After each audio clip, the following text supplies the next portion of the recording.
Well, hello everyone. It's Jeff from Mid-Atlantic Craps, and I have my own audio playing in the background there. Sorry about that. Welcome. Happy Thanksgiving, everybody. Hope everybody had a great weekend. We are here for Season 2, Episode 18, and in the green room, along with John, we've got, who was over there? It was Leon, Chris, and I believe it was, who I just let in the door? I let somebody in the door. Dustin One's in the door. So if you'd like to join us, guys, it's very simple. The link is pinned in the chat. The link is in the description of the video, or you can go to crapschat.com. There's a green button there that'll also get you in the Zoom side. We'd like to have some of you come over and join us. We had Lou, who joined us a little while ago via the Zoom call, but he couldn't get his face on the screen. It doesn't necessarily mean that you have to have your face on the screen. We just need to have your voice to participate with the show. If you want to get on the show, hit that Zoom link. When you do so, you got to have a name on your computer or your iPhone or tablet that I can recognize to let you in. Sometimes we get some shady characters in. We don't want them in here, but we'll get the show started. It is this, episode 18 of Season 2. Let's get it started.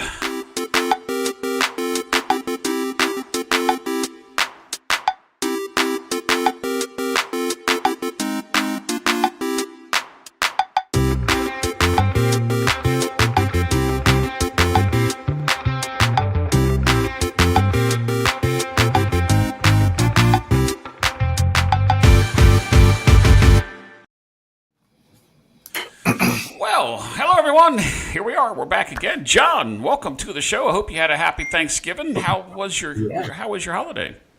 It was good. It was good. Allie was home for Christmas, or for the weekend rather, so from college, which was great. So we had her and her boyfriend, a friend of ours, over, but Zach and his girlfriend couldn't make it up. So we had half the family here, half the family apart. And as you age out and your kids move away, and you're not going to always have them. And it's sooner or later you have that empty nester syndrome, and it's that not easy. It's not as easy as I thought. Like, I like the empty part, but I'm missing out on, I don't know. So that kind of sucked. But other than that, it was a great weekend. Good football weekend all the way around. All my teams except for the Birds lost, but the games were amazing this weekend. Yes. Amazing game. And Kathy and I went and saw TSO on Saturday afternoon, so that was a lot of fun. So, yeah, good. Right. Yep. Good. I'm glad you had you had a good holiday. Things going well? I had a quiet holiday. Half my family was here, half the family wasn't, sort of like what you were, and went over and had probably one of the smallest Thanksgiving dinners we've had so far. But it was quiet. It was nice. It was easy, and it was just a great time. So here you are. You're going to be the host tonight. We don't know where Dylan is. He's MIA because he actually said on your show on Friday. This, right? He's driving, well, right? I don't know. I don't know that he is. He said on your show on Friday. He put at the end of the show, "Don't forget Craps Chat Sunday night." So I figured he was going to be here. So I called him today. Got no answer. I've sent him a couple texts. Got no answer. So here you are. You're filling some big shoes there. You stand next to Dylan. He's as big really as I am. Big shoes, right? Yeah. yeah, really big shoes. Let's go ahead and bring our panel in before we get started. And let me just switch this screen here just to make sure I get the right screen. Here we go. Let's bring their audio up, and we'll say hello to them. Let's see. First was in here at the door was Leon. Leon, welcome to the show. Great craps. Howdy. All right. Following him was Chris Steistigen, who I understand when the Eagles won the game in OT, I believe way down here in the Delmarva Peninsula, way away from Philly, about 3 hours away from Philly, we heard this rumble. I think that came from Dejan's house. Certainly did, Jeff. There was a earthquake reported in the area. It is what it is. They won. It wasn't pretty. But it's a win. Yep, it's a win. You're right. And then Lou came in the door. Lou, how are you? I see you got your name straight, but you want to remain incognito. So you're going to be on here with us with your voice tonight. How are you? And happy Thanksgiving to you. I don't think Lou can hear us. Lou, not sure if you're hearing us. So, are you here, Lou? I can hear you. Can you hear me? I can hear you. No problem. Lou, turn your YouTube into background off or down. You can watch it on YouTube. Just turn it down. We're lagging about 8.5 seconds, so just turn them. Anything you got in the background down, I appreciate it. Let's go up here to Dustin One. I know your lights are flickering around there, Dustin. I know you're there. I see some type of shadow. How are you doing, my friend? Can you hear me? I can hear you, Lou. Okay, I'm here. Okay, well, Dustin's here. So, guys, if you have a question, I think somebody just put a question up here now. I didn't even see it. I didn't even mention that. If you have a question for any of the panelists or you want to get on the show, it's very simple. Hit that Zoom link in the chat screen or in the description, and we'll let you in to get on the show. If you have a question, put a capital Q. Please use the capital Q.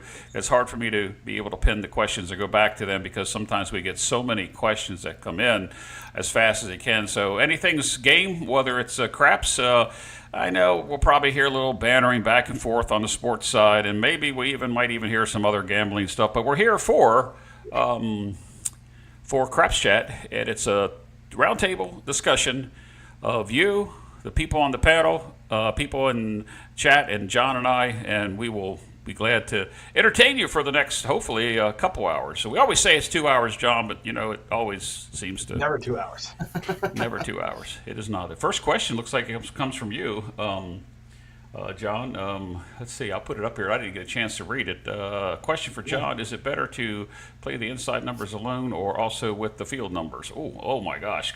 John, take away that one. It's a loaded question right there. It is. He's a Lou, right? It's a loaded question. There's no better. So, we can talk craps all night, but yeah, there's no man alive. If you got the money to play the Iron Cross at the big boy level, then go for it. At little person levels, it's not worth it. Unless you're honestly, I would rather play the go across and bet the horn at a low level than play the Iron Cross. Anything less than black chips. Yep. It just does not pencil out over time. It just unless you're going to quick hit it and get out of there with a bunch of blacks, and no. Well, I play the field occasionally. Typically, I try to get out on the 4 and the 10 with a one-time field bet. Usually either the first or second roll after the point is established. But I do a recovery system where I regress down, then I go into an Iron Cross and just keep coming down and down with the field, and eventually the field comes out. The bet on the 5 takes the place of the field, and you just let the hand resolve itself because it's going to end at some point.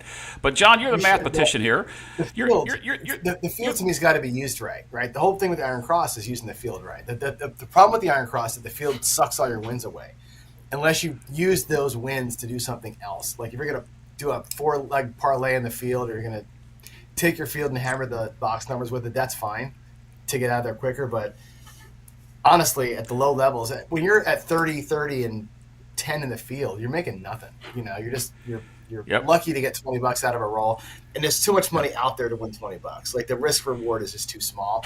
Yep. And like I said, unless you're got a point to doing it where it's a 3 rolling out type of thing, it's an interesting strategy. It always has been. I keep trying to fix it. I do all these videos. Let me try and fix the Iron Cross again. I've done it like 6 different times. And every time I try and fix it, I break it worse. Well, we hear people like you and Jacob talk about the ratio that you have to have. You have to have a ratio of to make it worthwhile. And your ratio is it 3 or 4 to 1? I forget. I know Jacob's is 3. Yeah, 3 to 1 for sure. The 75-100 that Waylon likes to play, that's more of a 3 to it's a 5 to 3, right? Which is, it's not quite 2 to 1. It's a little worse than 2 to 1 actually. But yeah, I think the field has got to be a secondary play. It can't be a primary play. And you can't be, if you're out there 1 to 1 or 2 to 1, it's just not enough money on the box hits. The field bleeds too much away. So that's the reason why I keep trying to find ways to fix that damn thing, and I can't. But it's a good way to get 2-3 hits and run for the hills. Well, before we head to the panel and talk about the field, you're the mathematician. Let's talk about the percentage of how many times out of a roll. I believe it's 44 point something, but 44% of the time is when the field is rolled. But you and I have been at the table when it's like 9 or 10 in a row. It's it happens. Yeah. But the math. Talk to us about the math. Well, you said it. It's 44% chance to win in the field, but the field is so streaky, and that's the problem with it. It gets way too streaky. Now, if you're at the triple 12 tables, then it changes the math a little bit, because even though it's 44%, The house edge doesn't get you quite so badly, Right. but you know me, I don't make bets based on the house edge. I make bets based on what I think is going to win, what's going to hit. So the house edge doesn't change the winnability of a bet. It just changes how much you're getting paid or how little you're losing, and so we don't want to drive ourselves by that. Correct. That's right. So let's go over and talk to the panel about the field. Anybody, either one of you, want to take the lead on a field bet? Anything that you have to say for the question from Jamie? That which way is the best way? I guess I'd have to go back and look at the question again. Let me see if I can put that question back up there because I even forgot how it was worded. Here we go. Here's the question. Was for John. Is it better to play the inside numbers alone or also with the field bet, which is known as the Iron Cross? Anybody? Because we can move on. Well, I'll chime in here. I agree with John. The ratio is there, but I do when I play that traditional way, I also get on the field, and a horn high ace deuce. That's where I hit my big money is on that horn bit, and then you cover the ratio. You should always be making money on a roll like that, and even if you 7 out, the last come will get you some too. All right. All right. Chris, you're shaking your head as yes. Is that a yes to you? Yeah. I agree with what John said. I'm not a big field player.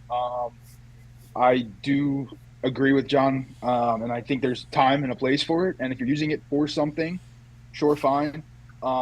If, like you said, somebody's throwing 9 in a row or something, and you happen to want to hop onto it, I'm not going to fault you for it.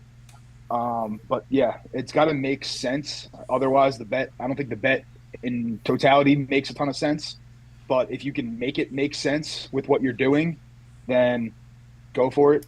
I have played it, obviously. People played with me. Oh, you've all seen me probably play it. But there's a rhyme and a reason behind it. It's not usually just, willy-nilly field bet because I feel like it. There's usually something behind it. All right. Leon, any comments?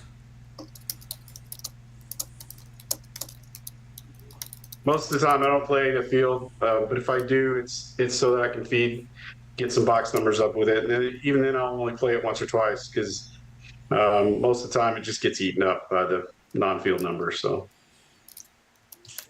All right. Lou, any comment on that? I've only played the field if I'm at a $5 table like at Ellis Island in Vegas, and then I'm just using that field bet to feed the inside numbers. Okay. All right. Well, I think we've talked about the field. Jamie, hopefully we answered your question. Got a wide variety of experience on the panel now. If you'd like to join us, the link is in the chat. It's also in the description. And you go to crapschat.com and find us here. Anybody that's in the chat would like to join us, you can join on screen. You don't have to have your face. And a minute ago, we didn't have Lou's face, but I don't know which one's much better, the one we're looking at now or just his name. Anyway, Lou, for those of you, that's not an insult to Lou. Lou and I know each other very well.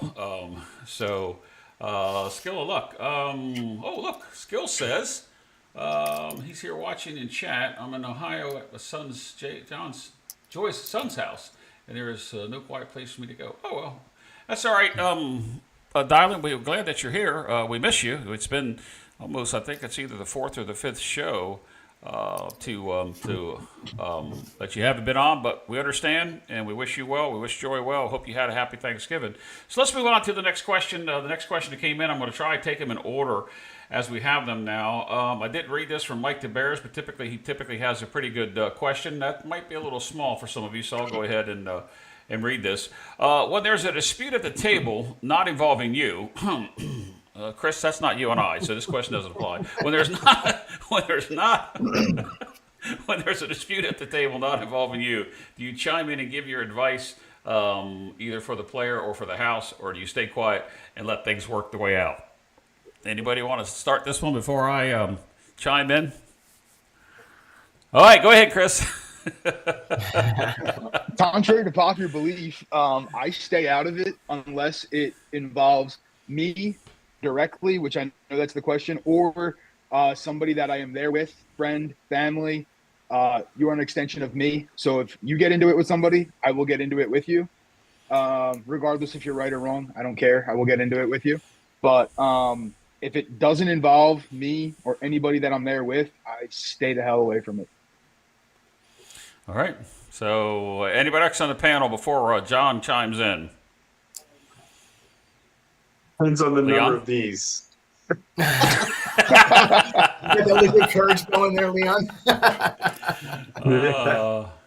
Now, most of the time, I'll stay out of it unless it's just egregious, and then I might put my 2 cents in. Like I said, especially if I've had a few of these. So, but if it's between two players, I'm usually staying out of it. Period. But yeah, if it's sometimes the player gets it wrong, the house is right, and they're just new, and it might help to explain what's going on to them, and they're a little more apt to take it from another player than from the house because they just think the house is trying to screw them. So, if they're in the wrong, sometimes another person is stepping in politely saying, "Nah, you're wrong about that. This is the way that works," or whatever. That kind of helps. Just move the table along, get off of it, and get on with the game. All right. Anybody else that's out there? Clay said I was losing my audio. Are any of you on the panel here? Can you hear me okay?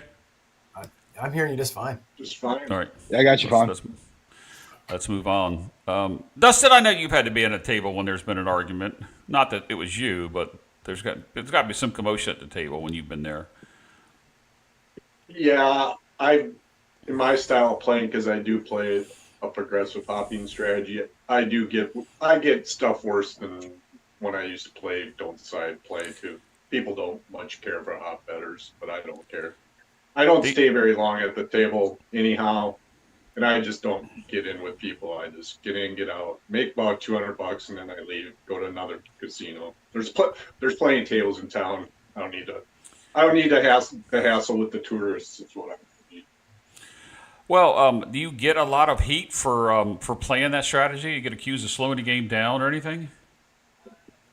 The places I go, I tend to hang out in on the Boulder Highway.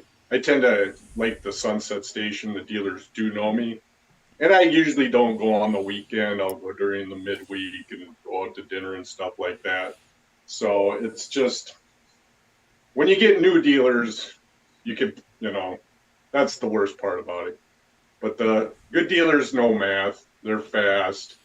And then the box man's supposed to be there. He should know the bets after they've been called if they're the hot bets.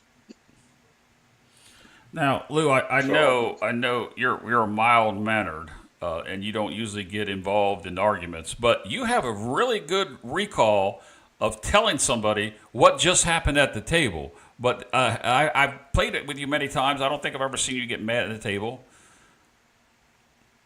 No, the only time I get involved, if it doesn't involve me personally, is when the floor specifically asks me, "Lou, what happened?" Because sometimes they'll miss it and they know I'm very, like you said, I'm always watching, and then I'll give them my impact on what I saw. Well, I have a tendency to argue payouts a lot, and if it doesn't involve me, then I don't typically say something unless I'm asked. Now, after the fact, if that person is still going on about what just took place, I'll be the first to speak up and snap my fingers at them, try to get the box person's attention. I say, you need to take care of this, or this guy's got to go. Now that creates a problem. But unless they pay me wrong, that's when I get into it. And John, how about you? I think I'm the same. Like Chris said, it's not your place to fix it. Like casinos have got. I think we had the same kind of question when Chiro was doing the "here's the deal" thing, right? It's like casinos have a system to deal with bullshit, right? And you let the system work. Unless it involves you directly, you don't make a scene. Now, there are times where, and it's always to me, it's always been mispayments. Somebody gets mispaid, that person gets a little bit whatever, and generally I just don't care. To me, it's a chance to just step back and grab a sip or whatever. But I've been at tables where that's going on, and one of my friends is shooting. Like it happened in Seattle. Alfredo was shooting, and he was in his zone and rhythm and all that kind of stuff. And the guy at the end of the table started squawking. And ultimately, I think Jen was down there. She gave him the $1. It was over $1 on a vig on a lay bet. Jen just said, "Here, take $1 from me and shut the fuck up and let him shoot." You know what I mean? That was how she dealt with it. It was great. By and large, though, I mean, especially 2024, right? In 2015, the answer is different about how much you want to Duracell says in for a penny, out in for a pound. In 2015, that was a different story than it is in 2024. Right. For all the reasons. For all the reasons, you probably should let them deal with it. But yeah, it sucks when it happens. Jeff, Yeah. I have a comment real quick. Sure. Go Real ahead. quick. I have seen Lou get involved. Uh-oh. Is there a story? Lou, Is it a DJ story time? Lou, do you remember that don't player at Harris who Oh, I bought remember in this. the middle of your roll? Yes, I do. That's the only time I've ever seen Lou say something. And when he said it, I almost fell over. But it wasn't on his roll. He was ticked off enough, and his bets were turned off. All our bets were turned off. But it was after his own roll, and actually on that guy's roll, that he started saying something.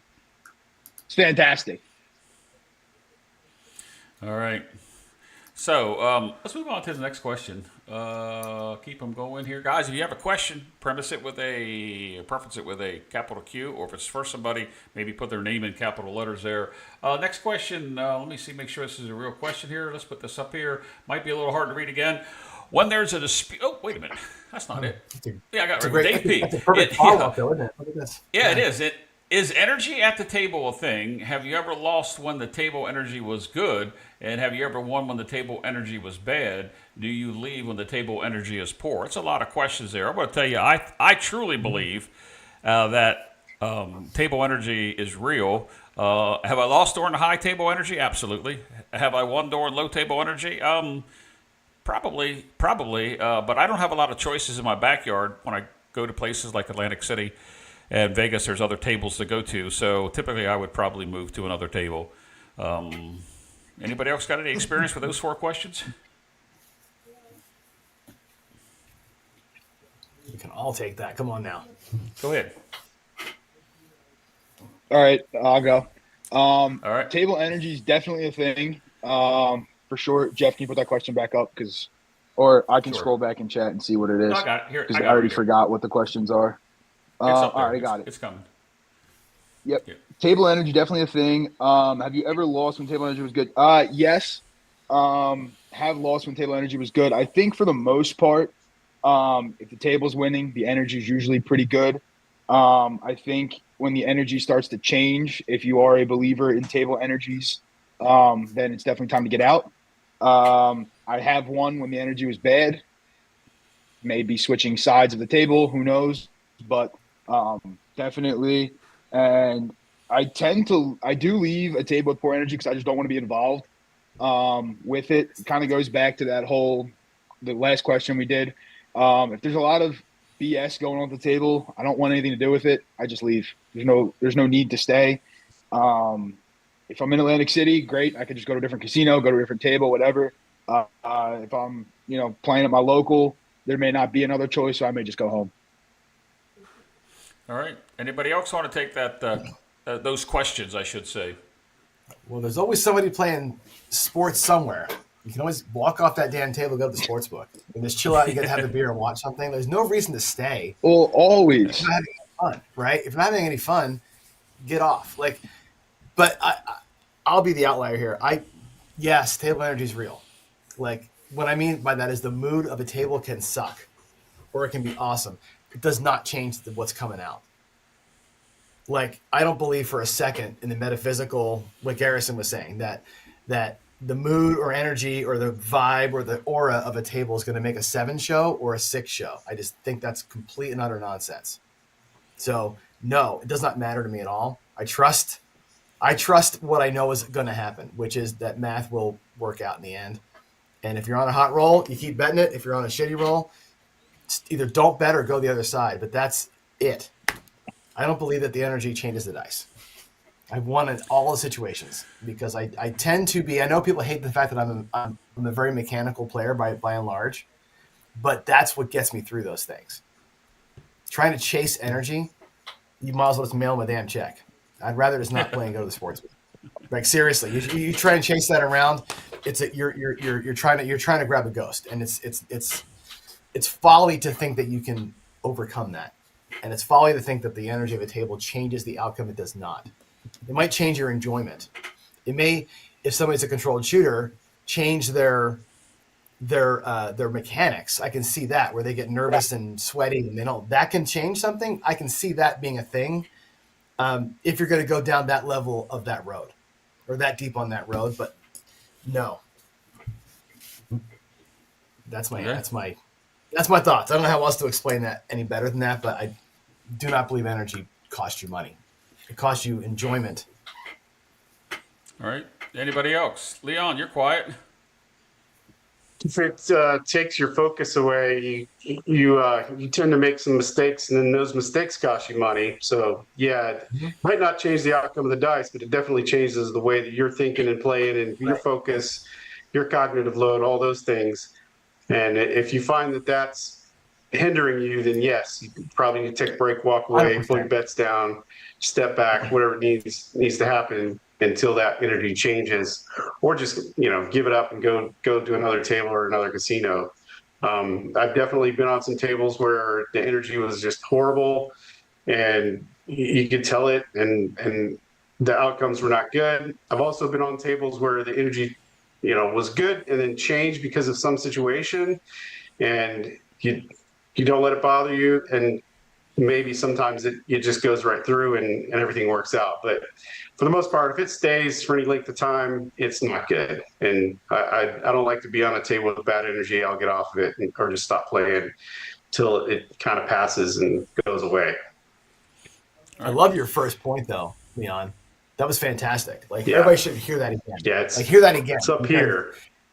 It's up here. If your bad energy is making you make bad decisions, then totally. Well, you remember what Dice Coach said at the craps chat we had there at the Craps for the Cure? 3 bad mistakes and you should leave the table. 3. If you make 3 errors or 3 bad mistakes. Yeah. So. Yeah. Yeah. All right. Welcome, Arnell, Dice Grinders. You can unmute yourself. You can join the show. Arnell, how are you doing, my friend? Happy Thanksgiving. Hey, how's it going, guys? Happy Thanksgiving. Arnold. Yeah. I don't know if you heard the last question. If you're not, I'm sure you probably could chime in a little bit on that. The last question I put up, I know you were trying to get connected there, was is table energy a real thing? Have you ever lost when the table energy was good? Have you won when it's poor? And did you leave the table on a poor energy table? You play a lot. You just got back from a nice trip. I understand you hit another 5-pointer. Yeah. We like hitting those. Everybody at the table was hoping we could get the 6-point lit up. And the funny part is the 6-point I needed lit up was 8.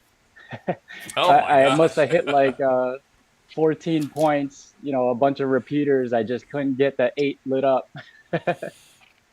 Wow. For the 6-point fire. But everybody at the table made money. The dealers, just by the tips and the ATS and the fire bet, man, I always betted on them, and they made a killing. I want to say they made 3,000 plus just on me betting that for them. But there was other people betting for them too, so that was good. Yeah, I think when we were in Atlantic City in June and you hit the 5-pointer that I was there, you and I think, were the only ones that had the dealers up at in that hand. Oh yeah, if I'm gonna play it, I always put the dealers on. I did find out that this trip or the last few sessions, I noticed they've actually been doing something different, because I guess the max bet, if people are putting bets for them up there, they can only have 5 for max bet. So Really? what they've been doing, if they hit that max bet, is they've been piggybacking. So if I put 555 and I put them up normal 111, they're piggybacking it on my bet because, other people are betting for them and they've already reached the 5 limit, I guess, that they're supposed to have. So I thought that was smart. Instead of them, because usually they would just drop it. So once they hit over $5 and somebody puts them up, they would just drop it in the box. But for some reason they learned, hey, we want to make a lot of money. No, that's an interesting So point. That's probably what I noticed they've been doing. That's probably a discussion we all could have about the putting the dealers up in that scenario. But the question was table energy and whether you believe in it or not, and have you won, have you lost, and do you move? Oh, I totally believe in it. I mean, most of the time when I get the tables, I'm always asking the players, how's it going, or the dealers. I mean, I'm looking around at the chip racks, uh, and almost all the time they're always telling me it's been bad. But when I get there, I always tell them, well, let's turn it around. All it takes is one person. So I'll stay. I mean, normally I'll at least stay long enough to shoot like 3 or 4 times. Um, I do like the empty tables, except for when I meet up with like all these guys on Saturday. Uh, it's tough. It's tough playing with people that can shoot because uh, you want to bet the same way you do on yourself, like you do on them, only because you know that they practice and things like that. Um, so that's the tough part, meeting with people. Um, but yeah, for sure, the table energy. I mean, sometimes I'm the one that's picking the table up, just to get a good roll in there. And then all of a sudden, hey, you're telling the next shooter to keep it going. And then hopefully, they at least get into decent rolls. I mean, if they get over, average or double digits and it keeps continuing, then the whole table kind of just turns around, and usually pretty quick too. All right. Anybody else want to take a stab at that energy question? I think everybody had an opportunity. Just want to make sure. I think Arnell probably brought up some good discussion points, but we'll continue with our questions, and we have to circle back to what we do for the dealers. And I've never heard of that max, Arnell. That was interesting. Can you tell me where that was, or you rather not say? Oh yeah, it was Harrah's Joliet. That's Okay. actually my home casino. And like I said, usually they would just drop it, but I've noticed they've been, and I actually asked them, why they're piggybacking it instead of you know putting it up like I normally do, for tips for them on the bonus bets, and they told me that that's what it was. So I don't know if it's because the casinos only allow them max bet 5 on the ATS. I know for sure it's max bet 5 on the fire bet for them. I didn't know about the ATS for them because for players at Harrah's, it's normally 25 for the players. So I don't see why not they could just stack it up. But I guess it's just 5 for them. So that's why they piggyback. And I told them, I was like, hey, that's smart. Because I mean, it's only most people are only betting like $1 across for them. So if there's a bunch of people like when I hit it, there were 7 of us that were on there, and all 7, put the dealers up, and then the extra $2 they just piggyback on the players. So Yeah. I mean, they made quite a bit. Well, It's always Adam here. exciting.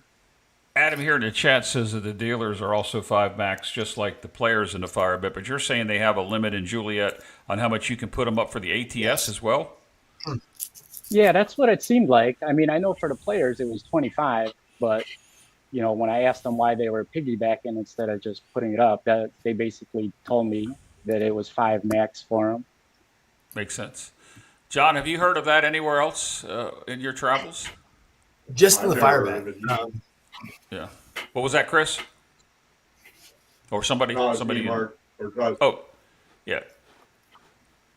Go ahead, Arnell, Dustin. were you betting the max on it, or are you just 555 yourself? Or I always bet 555 myself. If somebody's already hit it, then I'm going 10 10 10, like right off the bat. So it All right. depends on if it's been hit or not. If it hasn't been hit, then I'm always 555 on myself. well, again, I Dustin, don't understand. Like you said, you could piggyback and then whatever. You could still tip them the money regardless, however you want to do it out of the bet. Anyhow, I don't understand why they would do that to the dealers. Yeah, it kind of didn't make sense for me because, like I said, I know for the players, at least at Harrah's, it's 25 max. I know some of the my home casinos, the max is pretty high. But for the dealers, I guess the casino, told them that's what they can have on it, I guess. I mean, I've always seen it on the fire bet. Max is 5 for them, and they would always drop it. But ATS, it was different. So that was something new that I seen them do in my last couple sessions. Okay. All right. Well, welcome to the show, Arnell. You're a wealth of information. Nice way to keep us going with the show there. I've got to go pick up the next question, which was the table energy. This one comes from Gargoyle, who's out there in the chat. Gargoyle, we hope that you'll come back and join us sometime here on the show on the Craps Chat. We'd love to have you. So we'll put your question up here next. I know there were some comments in regards to the question, and that might be a little hard to read, but I hear a lot of talk about strategies, and one is trying to convince others that they're the best bets. What I don't see is a lot of talk about is which strategy is best used for a particular situation, and that's an interesting question. I guess I have to ponder that for a bit. I do know there was a couple comments. I thought I pinned them. I know John had a reply to it. John, I think this was your reply to that. So Yep. let's talk about. Let's take the question apart first. Let me put Gargoyle's initial question back up here. You hear a lot of talk about strategies trying to convince others it's the best. What about a particular situation? I'd like Gargoyle to come onto the show and maybe explain it a little further. Yeah, it is. It's a great question, and this can cover a lot of bases. And I think what I wrote there in response to this was define what he means by situation, because situation could be the perception of a cold table or a bad shooter or a brand new woman for the first time shooting. All those things are situations, right? I look at situations also, like I said here, which was where am I in the hand? Like situationally, we're coming out. Situationally, it's the first 3 rolls. Situationally, I've gotten even. Situationally, I've gotten a little bit ahead and the guy's still shooting. That's my new situation. And like, what do you do in those situations versus what do you do when the table goes south or when it's not going your way? 2 totally different conversations we can have here. And I think Sideshow Gamble, who put his first video out the other day, by the way, was talking to me. I talked to him on the phone a couple times, and he's going to do a new series that kind of dovetails with some things that I've been talking about, which is he wants to build a playbook, which is like given situation X, like a football team, you're 3rd and 4, you're whatever. What are the things that you can reach into your bag of tricks to do that work well in that situation? Like there are times when dropping a big old horn bet along with an inside hop is the best thing you can do situationally. There's times when having a single bet on one number is the best thing you can do. Like knowing what you have in your bag and how it applies to what you're A, seeing, or B, where you are in your bankroll and in the hand as far as roll count goes. That I think I would love to hear you all on the panel talk about those separately, right? Like the vibe, energy situation, cold table situation versus where you are bringing your money through the process. Go. All right. He said go. Who wants to go first? Because I change the way that I play. John, you know how I play, so I'm not going to talk about semantics with names. But the way that I play, obviously I want to get into the hand and out of the hand, and then it's looking forward to a longer roll, which happens occasionally, not as often as you would like. But I change depending upon what I see at the table, more so from the shooter than any other. I don't know how to say Jeff, it. Can you put that question back up, please? I'm sorry I interrupted. Can you put that? I'm still trying to formulate it. Can you put the question back up, please? Yeah, I've got the queue. I was looking for it on the chat. I couldn't find it. And here it is. Got it right here. There we go. It's a while ago. It's almost 35 minutes ago. All right. You want me to read it to you? It's really about which strategy is best for which particular situation. Well, he's saying he hears people express why this strategy is better for systems, but in a particular situation, he never hears any talk about, in like what John said, in this, for instance, you should stop doing what you're doing and do the other or do something else.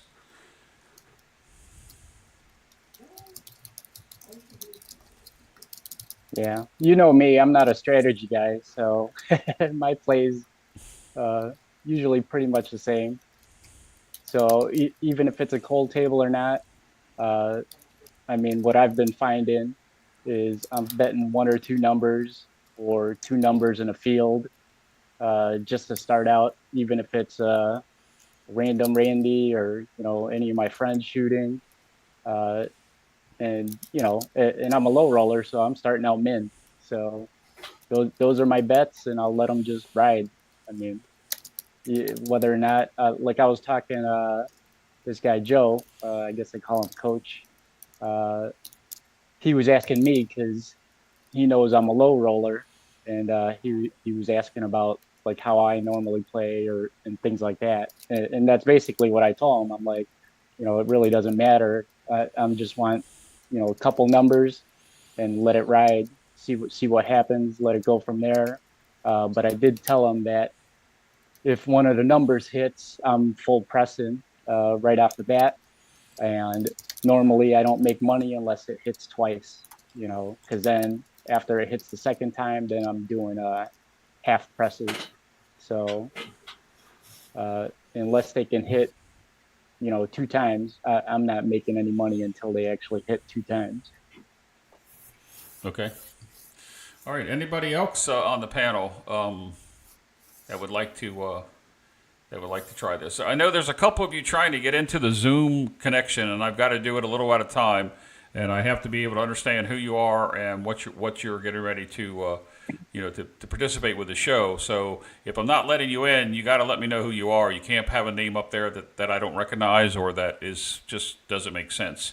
We'll see what happens with this guy here that's coming in. Hoosiers Lands Craps just joined us. You said this, you're a first-time listener. Can you tell us a little bit about yourself? Can you unmute yourself? You joined the panel. Evidently you want to join the show. Yeah, I'm using my computer audio, so I don't know how this quite's going to work out. So. Oh, it's great. It's great. You're good. You don't have to show your face. You're good just like that. Welcome to the show. Appreciate it being here. I'm getting ready to actually start a interstate craps tour here in about 4 or 5 days here in Indiana. I'm going to hit every single casino in the state within 3 days. So taking some time off. I'm going to try it out. Wow. Oh, I think I see. You must have been the one that posted that in Discord.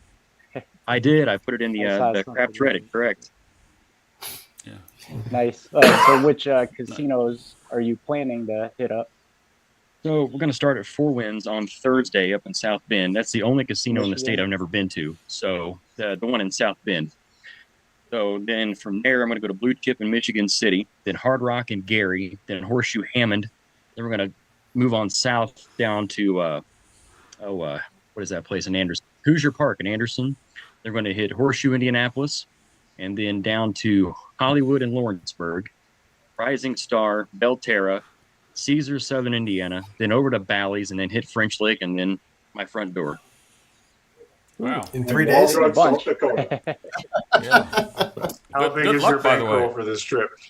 Yeah, good luck. So the bankroll is a TBD at the moment. So we're going to see how the first round goes. I have played a lot of those casinos, so Bring lots of snacks. Dude, I'm going to have a backpack full of them. yeah. Sounds like an adventure. Good luck. Probably. I heard they dropped their tables down. I mean, they used to have 4. I think they're only down to like 1 or 2, is what I've heard. I haven't played there in a while. Where was this at? Blue Chip. Okay, yeah. Horseshoe, they got the new stadium craps. You like that? I don't know if they have it running because the last time I was there, they said somebody figured out how to cheat on it, and they lost like a lot of money. And I guess I'll just mention it. The cheat was basically they figured out when somebody would pass the dice, like they didn't shoot their turn and pass the dice, that it allowed them to keep betting. That's a pretty good and I trap guess door. they didn't figure it out until the next morning. Yeah, So I think I don't know how out of long all the that'll last over there. I think out of all the All right. casinos on the list, I think Hammond's probably my favorite one. That's the one I play the World Series of Poker circuit events up there at the venue, and the Oh yeah, craps tables have I always used to been play good to me poker up there. there too. They got great tournaments over there. Well, good luck to Yeah, you. Yeah, good luck to you, Hoosier Land Craps. I'd like to get back to the question. If you'd like to participate, we'll come back and talk about your world tour of the state there. Coming back in just a little bit. Let's go ahead and wrap up this Absolutely. question from Gargoyle, and I'm gonna put it back up here in case I think we're on the right track of answering the question. John has also included a couple more chats. John, you want to chime in with what you said there? I'll put all three of them up here one at a time. Oh, sure. Yeah. People are talking in chat, which is great. It's like I said, what is a situation? What does it mean? Like somebody said, Jeff, if you go out there at 270 across like you do, and you get whacked on it, you're in a situation where you're upside down $200. Like what strategy or what's your mental approach to handling that situation? And I think that's what like all of us that play a lot of craps, you're in all these crazy situations all the time. You're down a bunch really quick. You're up a bunch really quick. You just got out of the hand. Now what do you do? Like there's all the, and then, that's what it's all about, I think. And I think Ed's of course hilarious, right? You pull out the mountain goat strategy or the I lost my phone in my backseat of my car strategy. It doesn't matter what the strategies are called. It's like where do you put your money in those situations? Like what are you thinking about? Like if you go down 270, or Jeff, what are you thinking about? Are you thinking about making 270 back before anything else happens, or are you thinking about, well, that sucked, I'm going to do it again and just do what I was trying to do anyway? Like there's two different mindsets there. And I think the way that you approach the situations says a lot about you, right? It does. And if I'm at that level, I'm in recovery mode. So let me get that out right away. That is the recovery mode for me to try something. And if it doesn't work, then I'm done. I put my tail between my legs and come back to fight another day. Mm-hmm. But see what happens, and I've had this situation happen to me a number of times, and I've been fully transparent about this on my shows, where I have gotten into a bad situation. I've lost 4 or 5 shooters in a row, whatever happens, and you're down half your bankroll maybe, and then you happen to catch the hot roll, right? One time it was Adam. I was down $1,500 coming into Adam's roll. All I cared about on that 50-something roller was making back my damn $1,500. And I betted very passively, and I regressed more than I probably would normally do just to make that damn money back because my mind was telling me I'm in a bad situation and do it. On my 55 roller in Seattle, same thing. I was down, about $500 at the time. I spent 20 rolls making sure I got back to even and locked up before I did anything more aggressive. Some people would say that's stupid. In that situation, don't worry about the financial situation that you're in. Worry about the role that you're part of. And just play what you're going to do based on the role. Don't change your way of playing based on the situation. I think that's something interesting for us all to be contemplating here. And that's, I think, a great question from Gargoyle, and there's a million ways to answer it. So I'm trying to put it up there on the tee for y'all to think about those things. Do you change? If you're going to go out there and play the Iron Cross at black chip level, shit runner go blind, and you go down $500, are you changing it to something different to make back the 500? Or are you going to say, well, screw it. It was going to make 500 anyway. Let's let it do that first, and then I'll keep playing it. Like that's kind of where I think part of his question leads us to. Okay. Anybody on the panel want to chime in on? Go ahead, Dustin. I would say that, I agree with John that the situation, but I think the situation always just comes back to bankroll. Okay. At any time, any strategy can net you some profit. But again, if you don't have the bankroll to support a horseman, what are you going to do? You're $12 6 and 8, right? And hope for the best. If you're a tourist in town, you got to set your goals. When I first moved here, I set goals. I couldn't go hog wild like I would come into town and blow $5,000 in a weekend in the old days. When I moved here, I had to set rules for myself. And what's the worst part about this town is you don't find bars that close. And when you sit in a bar and it's 12:30, the next thing you know, it's 6 o'clock in the morning. That's how fast it happens. But again, I regress, but I go back to John. I think situation is based on bankroll. Energy, I don't focus on the energy at the table so much. Yeah, it's nice to have little conversations here and everybody's hot, happy. But again, you could be at a table with 5 Asian men that don't speak a word of English and they got big stacks, but you're still making money. There's no real positive energy there. You're not conversating with them because nobody understands. You're just nodding a lot and smiling and like, hey, thumbs up, you know? So again, I think it's based on situation with your bankroll and where you got to go from there. I've been in a situation where, hey, I went out and I went, oh, crap, I forgot my money and all that. Honey, how much money do you got? I always give you money, you know? Well, I got a few hundred here. Well, then, you know, I can't run something if I get $200. I have to, again, start at a situation where I can have an acceptable, maybe 3 hands. It doesn't matter to me to shoot. I don't put much into my own dice influencing things. But again, it's the situation is bankroll and what you can make work at the time, I guess. All right. Anybody else want to chime in? In my case, I'm local. I mean, Atlantic City is only 45 minutes away, and I go down on the weekends, not on the weekends, during the weekdays, and I know most of the people there that are playing. So I kind of know when each one is tossing is what their prime numbers are, and that's what I've been betting lately. I know one guy, when he throws 5s and 9s, so I only bet the 5 and 9s. And everything's situational. I mean, Jeff will tell you as well as Chris, I'm one of the most conservative players in our Mid-Atlantic group. And I'm small, and Jeff and Clay, East Coast, have been getting me out of that realm because they know when I'm on a nice hot roll of 40 or 66, I made a third of what everybody else makes.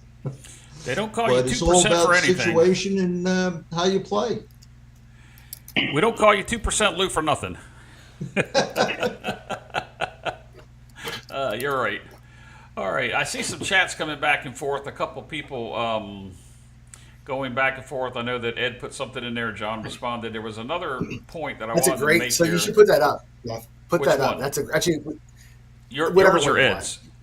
both of them, because I asked Ed in chat, like, to just dig into it, right? Because you and I both, I think, play it differently. Where if you're down 250, I asked him if you're down 250, and you know how Ed likes to bet, right? Ed's got his progressions that he does on the different numbers, especially when he's got the dice. If he's pumping 5s out, right?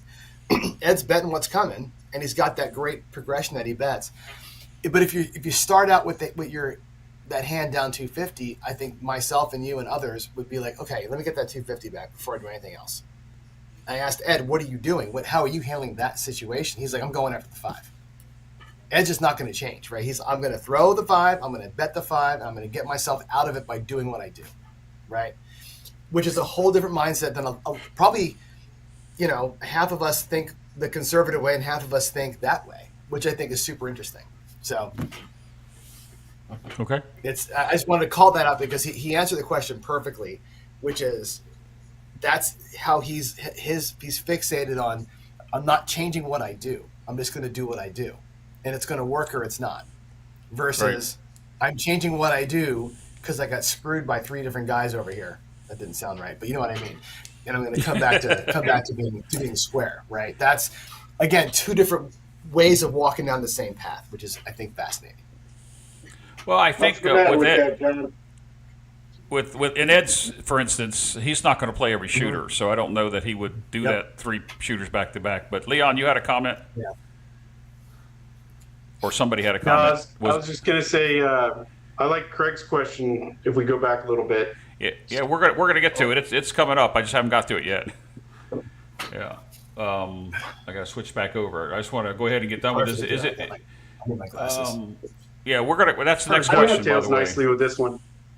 I Yeah, have it one is. more thing to say about that too. I Sure. kind of phrased the question last week too about how do you treat your bubble craps?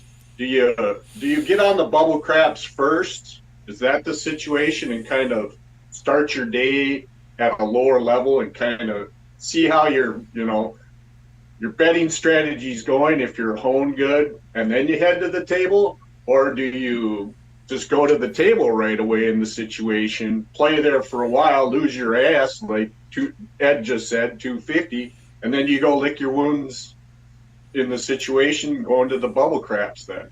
Or do you just stop then and go back later? I don't know. The situation again is always bankroll, I would guess.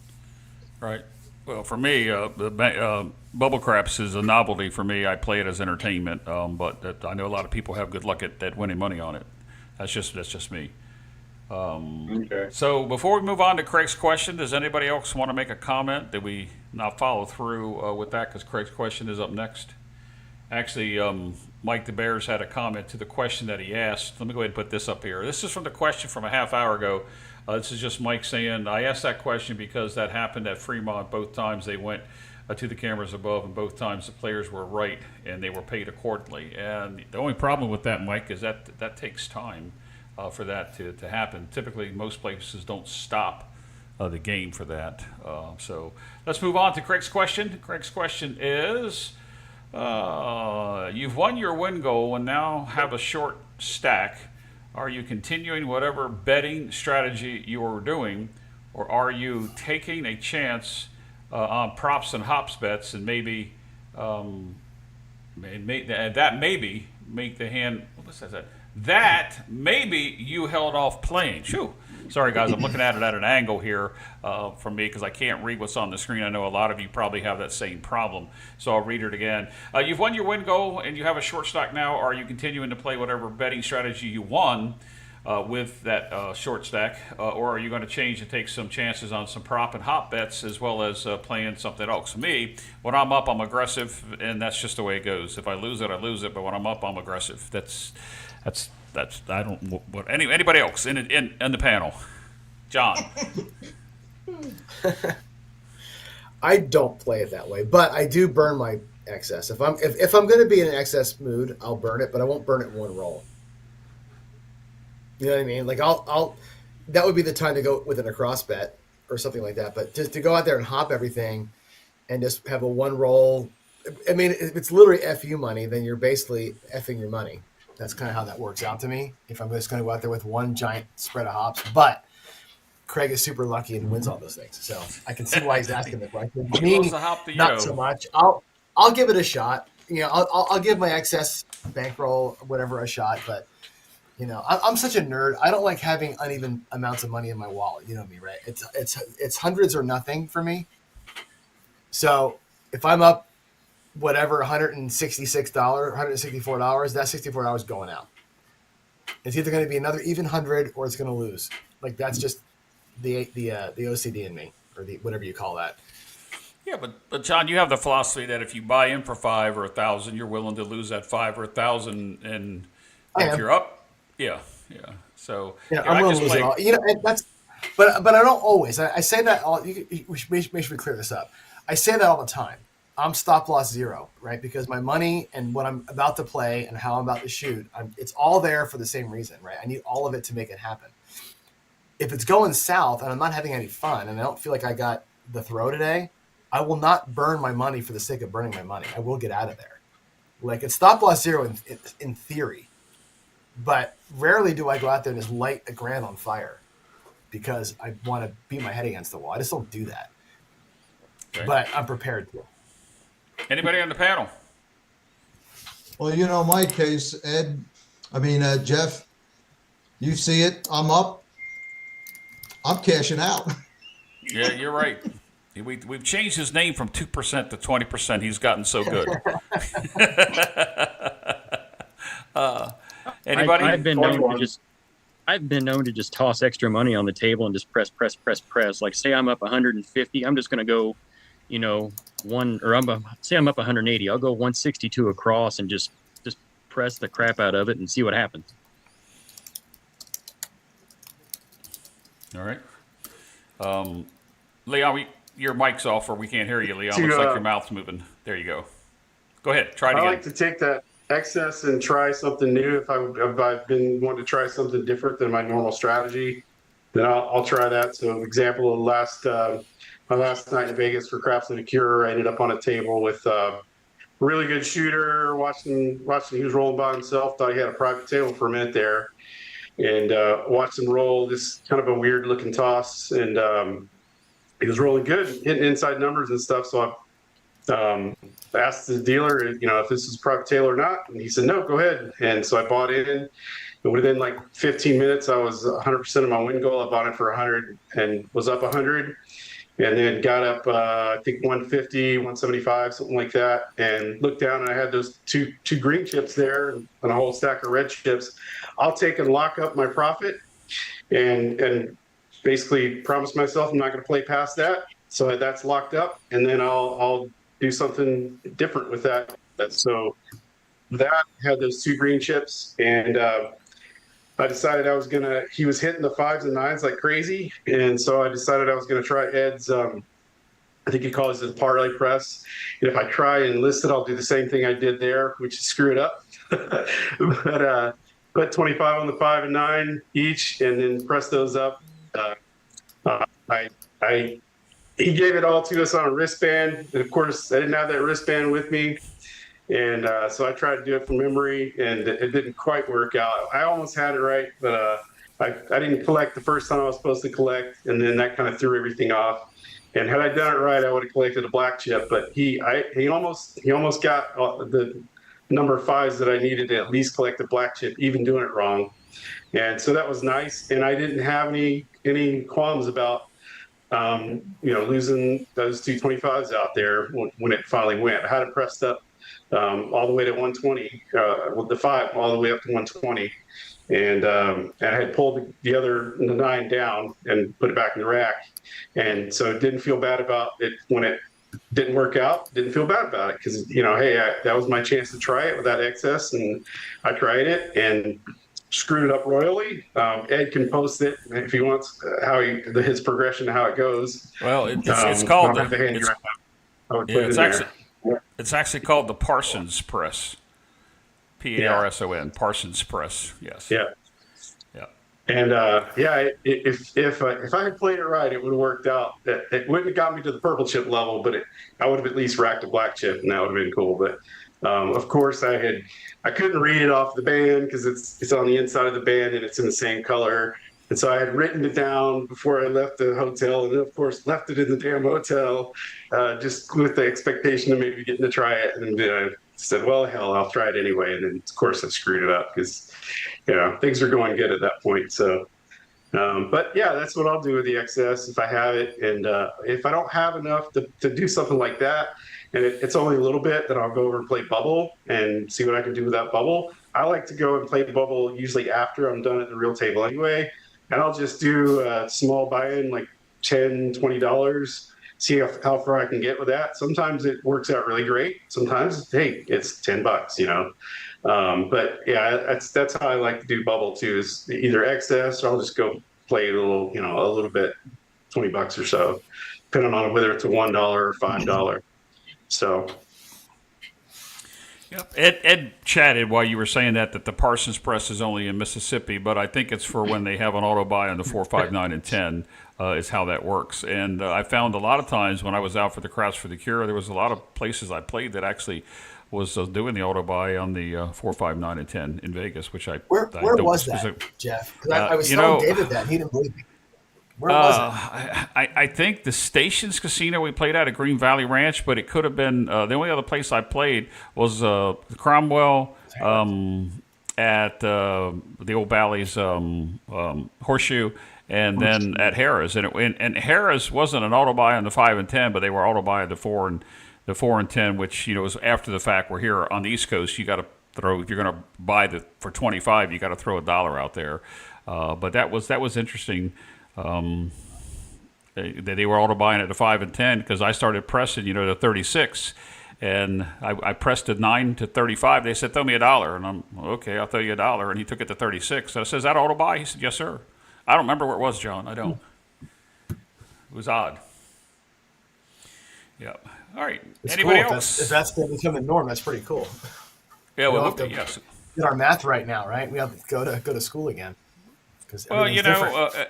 if you're laying the back wall on the East Coast, you're paying $6 extra, you know, but you're not, you know, in most other places, and that could make a difference because here on the East Coast they're going to make you do the 410 for 40, not 30, so you got $206 invested in the back wall, and if the 4 to 10 hits, you're losing your 40. But you know, anyway, that's a whole nother session. Let's get back to what we were talking about. Yeah. All right. Well, which the question was, Craig on the short stack. Anybody else? What do you do when you're up and you've got that winnings? Arnell, I know you got to have a comment about this. Well, like I said, I don't really change my play. I have my bet progressions, and once I see numbers hitting, I'm going with it.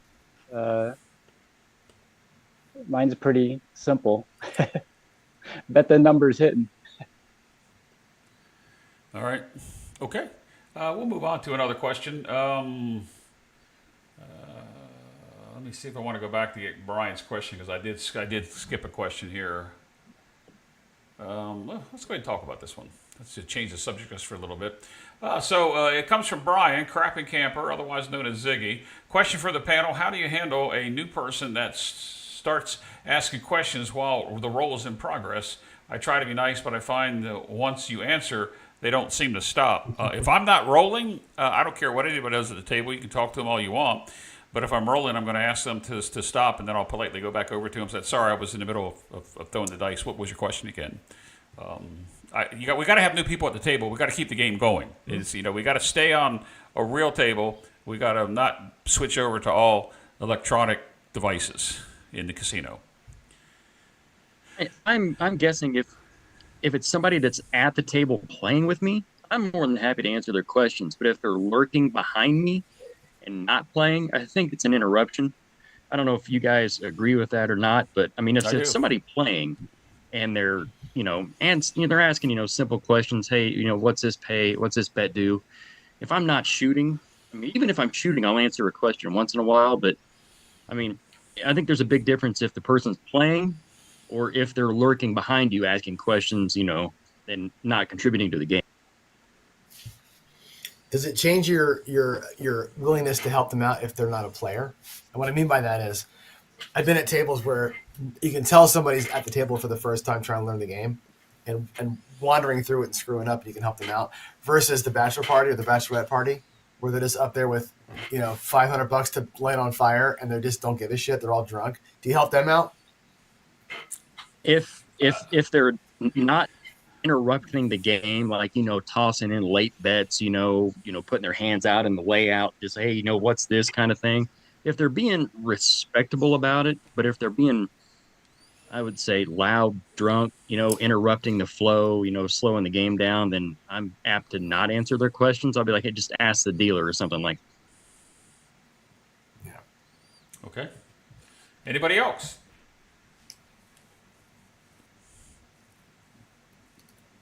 Chris, you get ready to say something?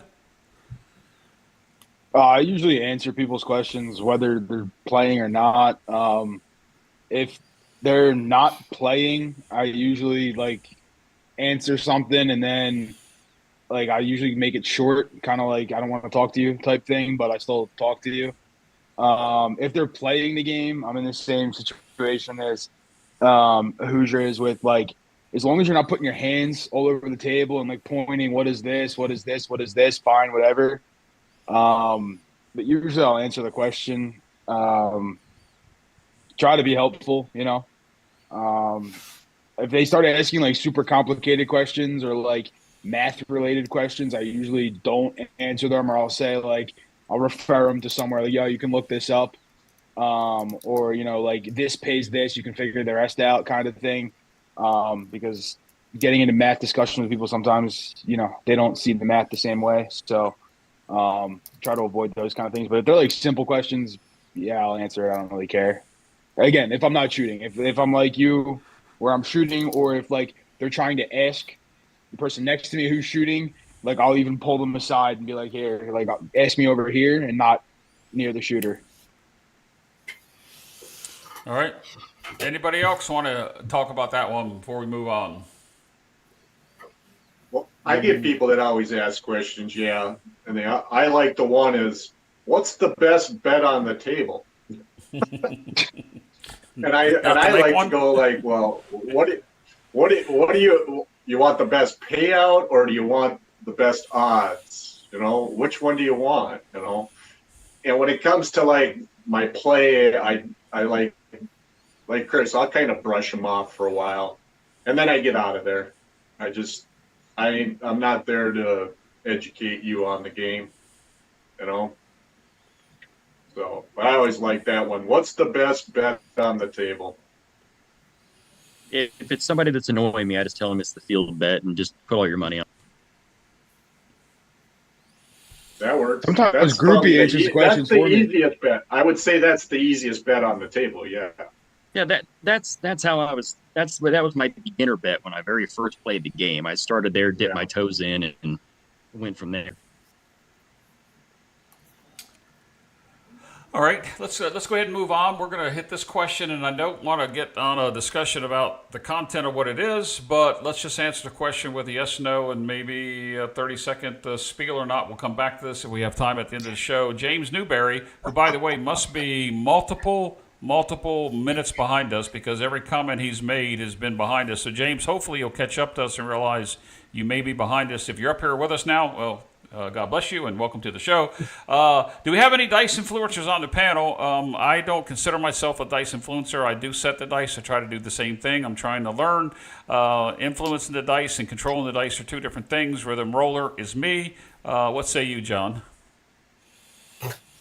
You see me throw the dice. I influence many, many sevens, and I'm not trying to. No, I'm working on it. I'm a work in progress. I think all of us are works in progress, right? None of us are true blue or can call ourselves that officially. We're trying. We're working hard. I actually threw away my entire toss last week, and I'm starting something completely new, a whole new rhythm to the toss. So I'm square up no on that one. Well, Chris, I saw you, Chris Hoosierland, I saw you shake your head no, so that must be you're not. I'm like you. I'm set it the same way. I see it. I'm a bowler. I've been a bowler for a long time. I have the same pre-shot routine every time, so I equate that to bowling. I have the same pre-shot routine. I mean, whatever happens once that leaves my hand, it's up to the dice god. So let me ask you this, Chris.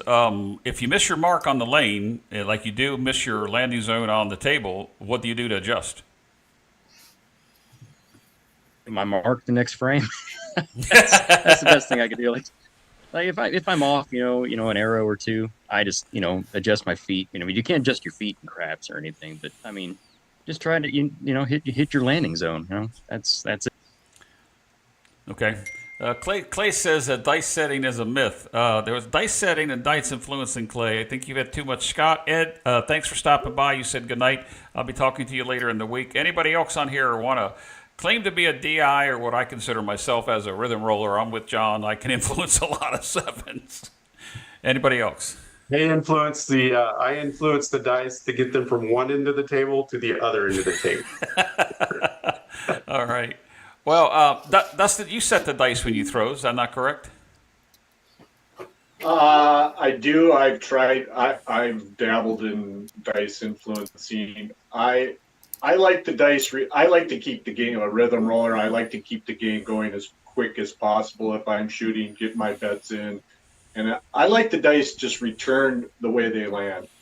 One of my biggest pet peeves, honestly, is a stick man that sits and fiddles with the dice, sits and flips them and sets them. And I just I tip my dealers all the time, $2 every roll, just about. And I'll ask them, just return the dice the way they land. That's all I ask. If they flip over as you're dragging them, that's fine. I'm not going to get mad, but that's one of my biggest pet peeves. And I don't know why like boxmen and pit bosses don't bust their asses a little more, and like they should be talking to the players, trying to, get the extra cheese on the table for the casino, the extra sell. When you get that guy just sitting there, hoping to get tokes, and he's flipping the dice, and oh, okay, here's my, who was that? He's not really paying attention to the game. That's my biggest pet peeve in the game. All right. So Lou, I know you set the dice. Do you consider yourself a DI? I'm going to have to go with what Chris said before in regards to bowling. I control as much as I can, but once the bowling ball goes into the pocket and hits the pins, just like the dice hitting the diamonds, I can't control that. But I do my best. All right, and to Mark's point here, Ryan's point here from Mark the Point, he says, I thought they had to flip the dice one. It might be some in some casinos. It all depends on what the number is. If it's a craps number or a red number, they do have to flip the dice and not hand the dice back to that person. But I like it when there's a couple dealers at Harrah's and Tropicana in Atlantic City. They know that what I'm throwing. Let's just use a 3-1-3-1 for example. If they pick up on that, they'll push it back to me the exact same way, no matter how it landed. And I kind of like that, but it doesn't mean I'm going to throw that same dice set. I don't change a lot of dice sets, but I just try to be rhythm roll. Now I'm going to go to Arnell. And now I've played with Arnell, and I've seen his inline shot. He's fast at it, but I've also seen his other shot that he has. And Arnell, what do you consider yourself? I mean, I don't consider myself a DI. I mean, I just consider myself a practice shooter. Set the dice to see what range of numbers I can get, and then use, different sets or practice different sets just to figure out, the range of numbers it's going to give, and hopefully just bet, accordingly to what your toss is giving you, for that particular day. I'm more of rhythm roller now. I do set the dice, but I want it out of my hands quick. I don't want my hands sweating on it. I don't want to, sit there and focus too much on it. It's you are quick, and I try pity to the person. I pity the person on the other end of the more, table that makes a late bet when you grab the dice in your hand. I can tell you that. Yeah. So, it doesn't matter how you toss the dice or what set you're doing. I mean, I played with everybody that does everything. and I'll tell you what, I'll bet on them the same way. I mean, just like Lou said, if you're at your locals, you know what people hit. I mean, I've told some of the guys, that meet up with me of like, some of the regulars, I'll be like, hey, this guy, he'll hammer nines, or whatever. And I'll say, bet that number on them, for sure. So I don't really care. I mean, how people are rolling. I just care that they keep getting the dice back. The longer you keep the dice or keep getting the dice back, then I know everybody's going to make money.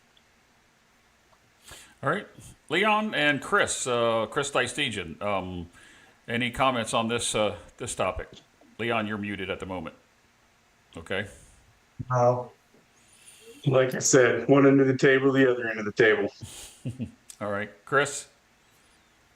No, to answer the question, I try. I'm working on it. I'm a work in progress. Can I influence anything? No, but can I try to? Sure. Do I fail at it? Yeah, but I'm trying. Give it the good old college try, All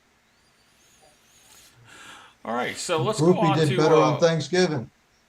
Oh, thanks, Lou. Let's go on. Yeah, she lit my ass up. Let's go on to Chris, who's on the panel here. You had a question before you joined us. I'm gonna put this one up here. What is your end goal when you walk up to the craps table? Say you buy in for 500.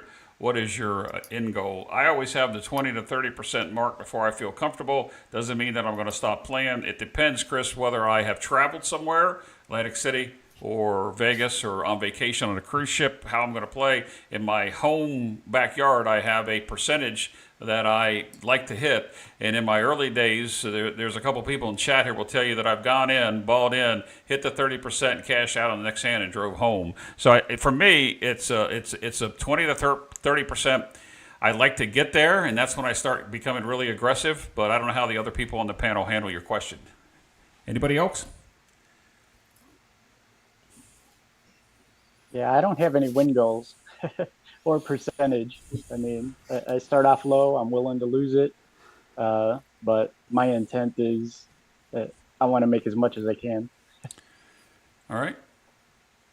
John, you have the philosophy of what you bring. You're willing to go one way or the other. Do you ever get to the but I'm point not where you looking say, to double up. I'm not a double up person. I'm looking to win 20%. I'm looking to win. I can go every day if I want to, right? I live close enough. So, and when I go to Vegas, I live close enough, right? You're in a room where there's a table 18 feet from you. So I can go 13 times and win 50 or $100 and be just fine with that. I don't need to be there forever and have this enormous win goal. If it happens, it happens. That's great. I love it when it does. The caveat to that is when I'm with friends, right? When we're all playing together, what do we all do? We stay too damn long because we're bullshitting and having a good time, and it's like you end up, let's let it go around one more time so you all get to shoot, and before you know it, it's a bad day. But on a normal session, I'm looking to win very, very little, very often, is what I would say. all right, there you have it. Anybody else have put Frank's comment back up because you cannot use percentages. I'm not going to let him get away with that. All right, here we go. That's good. There it is. That's a dumb comment to make, right? I'm not getting my car for 20%. Well, if you bought it for 10K, 20% is pretty damn good amount of money, right? You got to make that relative, right, to your size of your bankroll. If you're going to drive an hour with $100, no, you're not going to do it for $20. I get his point there. Frank was 5 minutes from relative though is what I'm saying, right? If you're going to buy in for $1,000, $200 is pretty damn good money. Go make $200, in an hour at your job. Nobody does that, right? If you can go in there and do that, that's great. And I would do that every single day if I could. Well, he typically buys Nothing in, wrong with and that. like Chris Dystegian said, he lives 10 minutes away, 5 minutes away, but typically he buys it for $400 and he's looking for a $200 win. So I kind of don't get the 20%, but I get what his philosophy. I said 20 to 30% before I become aggressive, but it depends on where I'm playing. If I'm But I hear a lot traveling, of people say that though. I'm not going to drive for X%. Okay, then buy in for more. Make it worth the drive. Buy in for 5,000 and win 10%, and that's $500. You know what? That's pretty good. That's a good day's pay. Can you advance me to I'm 5,000? driving for that. I'm driving. I would drive an hour for that, right? Most of us would. I'm not going to drive an hour with $500 and look to win $50 and walk away. No, that's ludicrous unless you're training to do that, which Chris has done. So, All right. percentages are important, And but it's you gotta harder than you also be think. relative. It's way harder than you think. Trust me. Well, yeah. Let's go back to the question. Yeah. Does anybody else have an end goal? I think the key there is Chris. You highlighted the word end goal when you walk up to the craps table. So do you have a projection, an estimate, a comfortability portion where you're going to walk? Does anybody here have that? My end goal is to have more money in the rack than I started with. Yeah, I think that goes without saying usually, but no, I'm the same way, but again, I have casinos close by that I can go, and it doesn't cost me gas money really to go. It's a couple bucks for gas, whatever. So I am that way now. When I do play with other people, like when you go to like a meetup, or I play a little bit differently for that, and I don't hit my 20% color up and just stand there and talk to people. But more often than not, yes, I'm looking to hit a percentage type win goal and get the heck out of there. But sometimes that doesn't happen. But yeah, end goal is always to leave with more money than I came with, or leave with nothing at all. I asked Chris. That because I was playing with Celebrity this past week at Horseshoe, Indianapolis, and I asked him. I said, "What's your end goal?" Because he bought in for damn near $10,000, I was like, "What's your end goal?" So I got a picture of this. You all know Mike Epps from Yep. Hangover. He was Black Doug. Yep. Yeah, I guess he plays craps all the time down there. He goes, "My end goal is I'm going to bust this casino, or I'm going to bust my ass on back to my car." So that's why I asked everybody, because I thought that was a funny answer to my question. Well, but walking in like John says, to bring 5,000, and I may take 5,000 on a trip that I travel, but I'm not going to take that at one session. But I can't afford to buy in. And I think most people, the 70 people that are currently watching, very few of them, probably buy in for more than 500 to 1,000 at a time. And I know a couple that do a 2,000. And there's 3 people that I can see in chat here that I know have a pretty big, significant amount, and they're buying in for $2,000, $3,000, or $5,000. But for the most part, we don't do that. He has that bankroll. He has that luxury of doing that. And I think there's 3 people on the panel here that actually said they're low rollers, and they go in with the money and go from there. And I think that's where we all start. When you get to, I think there's a cockiness in most people that either play sports or gamble, and sometimes you think you've got it figured out, and then the next thing you know, you get on this losing streak, and you don't have that bankroll. And that's probably something we could talk about, not indefinitely, but what do you do after a 7 or 8, 9, 10 losing session when you think you've got it figured out, and you can set the dice, and you know how you're playing, whether it's a regular table or a crapless table, and you're telling everybody about all your wins, but you're never telling them about, well, I didn't win that day and I didn't go that day. But I think it's it's important, a bankroll size to answer that question. Maybe I overstepped the boundaries of the question. Anybody else got a question on Chris's question? Who absolutely is on the panel tonight? And welcome to the show, Chris. We hope you come back and join us again. I'm not sure which channels you subscribe to and which channels you don't, but this is Casino Gaming TV. For anybody that's out there, make sure you get over to the Casino Gaming TV Discord, because you can find out a lot of information about not just craps, a lot of other things too. And if you can find that at casinogaming.tv to get to the Discord. All right. Anybody else on this question? I don't think anybody goes to lose. I don't know of anyone I know who goes to lose. You would need to be trying to get some tax write-offs or something weird like that to lose, and I don't even think you can do that. But it's situational for me, and I'm a low bankroll player, so 20% on a $100 buy-in doesn't really work out that well. I'm not going to walk away for $20. So I'm either going 50% or 100%. And that may change. If I go way down, I may be fine with getting back up and clawing it back and breaking even, or then just going up 20%. It's situational, but I like to go in. You have to go in with some sort of a goal and a plan before you start. If you don't, you're destined to fail. So I will burn the whole amount that I buy in with, but I'm not going to buy in for more. If I do that, I'm burnt. I'll walk away and let's go to another casino and do another session, or maybe even wait until the next day if I'm there long enough. Now, if I were playing a bigger bankroll, yeah, 20% would make more sense. But I'm small bankroll already, and the increments we're playing, 50% to 100% makes sense for me.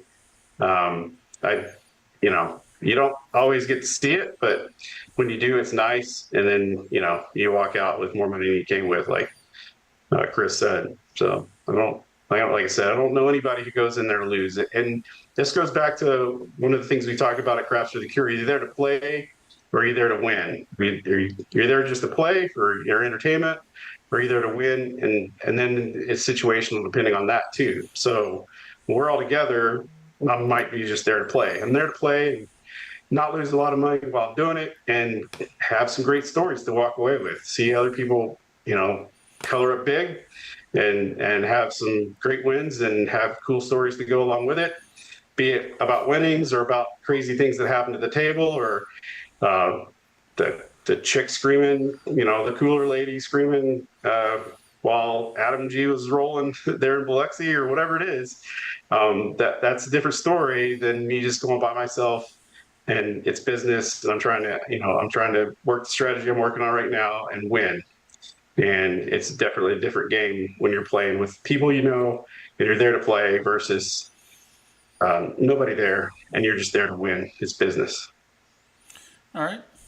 Let's move on to the next question. If nobody else has anything. And Leon, you may be the best one to answer this because this is, I don't know if it was answered in the chat or not, but it came in as a question. And I pinned it a while ago, almost an hour ago. He will be in Charleston, South Carolina. Can anybody recommend a casino close by? I know of none there in South Carolina. Leon, do you know of anybody? There's let's see. No, I'm thinking Charlotte. Yeah, so no, I can't help you there. Yeah, maybe somebody in the For chat can put it Charlotte, there. which is a different state. There's one, but I think all they have is Bubble there. So You got Cherokee in North There- Carolina, there but are that's no- still that's a ride. Yeah, there are no land-based casinos in South Carolina at all. Yeah, I didn't think so. yeah, you're gonna have to go to a neighboring state. Yeah, that's what I thought. Yeah, I was pretty sure of that. I know there's a boat that goes out of Jacksonville, or used to be a gambling boat. I don't know whether they have craps on it or not, but I took that like 20 years ago when I was down in Glencoe for training when I was employed before I retired. Let's go to this next question. This might graze a little bit of some discussion. I'm hoping it does. Would more people get into craps if they had more tournament games? For you're in for a fixed amount of money, and and can just learn. Well, that's kind of like a two-part question.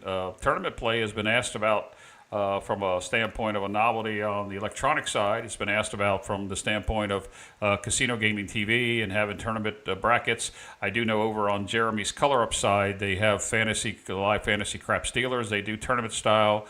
But from a casino standpoint, even Arnell here from Dice Grinders, who dual streams on CGTV and Dice Grinders on Wednesday nights, you see tournament style play. Somebody's trying to, they got up to 10 people throwing the dice. But in this case, if they actually made a tournament game, John, tournament games in a casino, what do you think? It's coming. I mean, I know poker got really popular, and I don't understand why. Like, it's boring. Poker is Chris freaking Moneymaker. boring. And it's like God, like, oh, he's got the they're whispering and shit, like, craps. Can you There's a imagine bunch a of craps game cheaters with like 8 nowadays. people on it and cameras over top and everybody going crazy and the announcers giving people shit for what they're betting and like, you know what I mean? Like, I don't know. Like, put me and Mike Tirico up there watching you all bet. Like, that'd be so much fun. And it would be great TV and you would learn a ton. Because you could have I think TV, it's a made for TV game. It's so exciting and fun. They got to figure out how to do it though. How do you pull it off? Arnell will tell you it's hard to have 8 people playing on different tables and have it look good and have it all match. And we've tried tournaments with Crapsy. It's really hard to make it work. But if somebody with lots of money and a casino willing to do it would make it work, it would be fantastic for TV. And that's a way to grow the game for sure. Because now it's Don't actually all World out there. Series craps get robbed What's that? on the Chappelle Show? Don't all World Series of craps game get robbed? Oh my God, that's one of the best.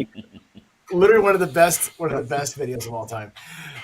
But I think that's where it's at. And I think I've talked to Chuck at Crapsy. I've talked to David at Casino Quest. They all say the same thing. Like, this has got to happen. Like, that's the next big thing. Is Craps is a made-for-TV game. There's nobody's ever tried to put it on TV yet. Right? The Golden Arm, there is the Golden Arm tournament, Louis says, right? And it's true, but it's not a thing. And we got to make it a thing somehow. And I think we have a good chance to do it here on the channel.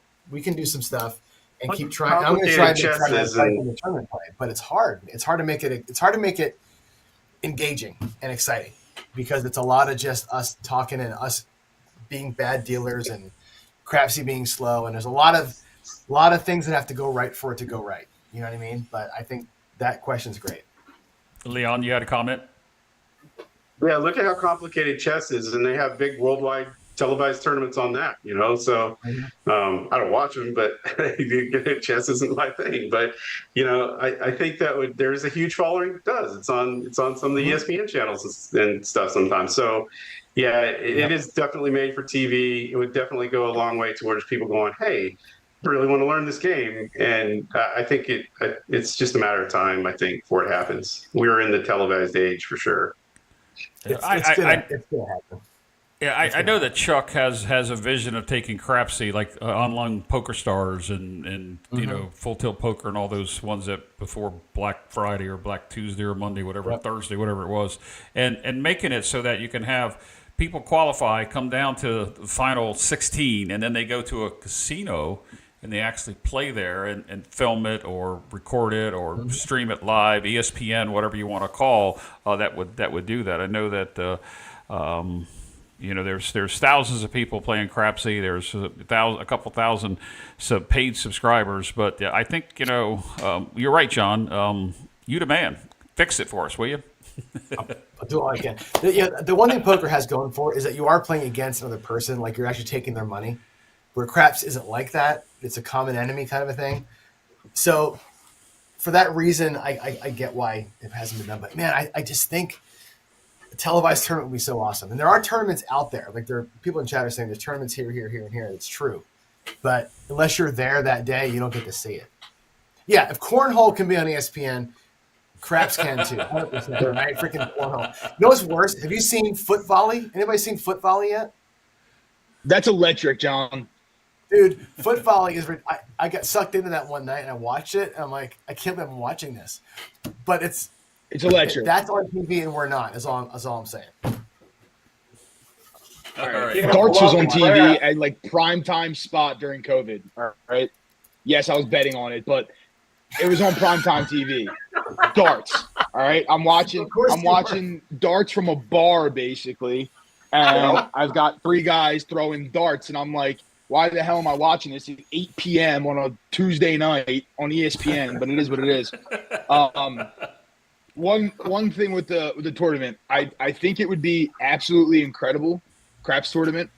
But I would love to be like a part of it. Like if you want me to announce and host, I'd be more than happy to. I'm just volunteering for that now. Chris in the voice. Are you going to put your keys in your ass?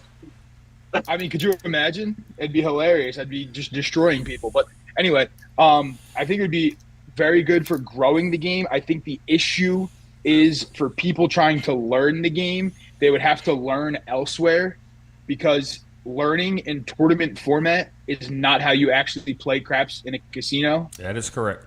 Right? So like, I think it would be good for growing the game, but as a learning technique, I don't think it would be good for that, for the sole purpose that people, like with a fixed buy-in, right? You're trying to beat other people, so you're going to do things you may not normally do, right? Take the Battle Royale, for example, right? Craig and I will both tell you, we're not going to go out there and hop some numbers for ridiculous amounts in normal life. But when we're trying to beat the other person, yeah, you might see me throw something ridiculous out there on purpose, right?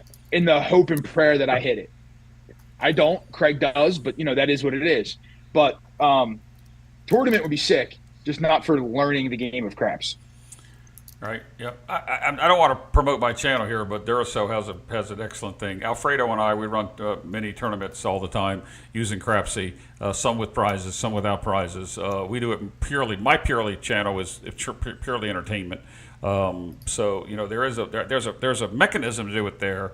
I think with the electronic side of it, with John's mind, and with people that would like to see that happen. I mean, we know that they have the Golden Arm tournaments, and we know that they have the one that somebody just mentioned in chat. He has his tournament, but the tournament play. You're right, Chris. It's absolutely, you got to play differently. For those of you that haven't played on a Friday night fight heads up match. It's over on Casino Gaming TV right here. Get to the Discord, sign up, and you can play heads up. And it's structured in a 3. You get a $750 bankroll for 20 rolls. You get a $150 bankroll for 10 rolls. And if you're lucky enough to make it to the 3rd round, you bring all the money you won for 6 rolls. And that's a tournament structure. And I think that if you're going to play tournament craps somewhere, like somebody said earlier, there has to be a set guideline of procedures and rules, sort of like what poker does. I love that format. That format is it's so challenging, but it's also you could do a blind structure like poker. Like say you start at $5 minimum, every so and so you go to 10, then to 15, then to 25, then to a $50 minimum. Yep. And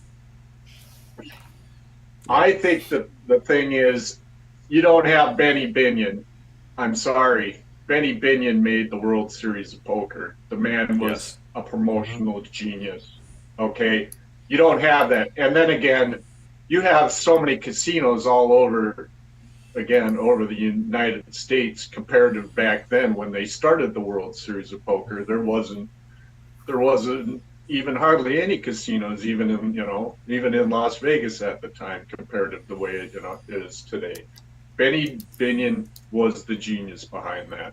Okay, he had a lot of good people that were behind him that wanted to do it, but again, Benny Binion promoted that, and that's how you got to find somebody special.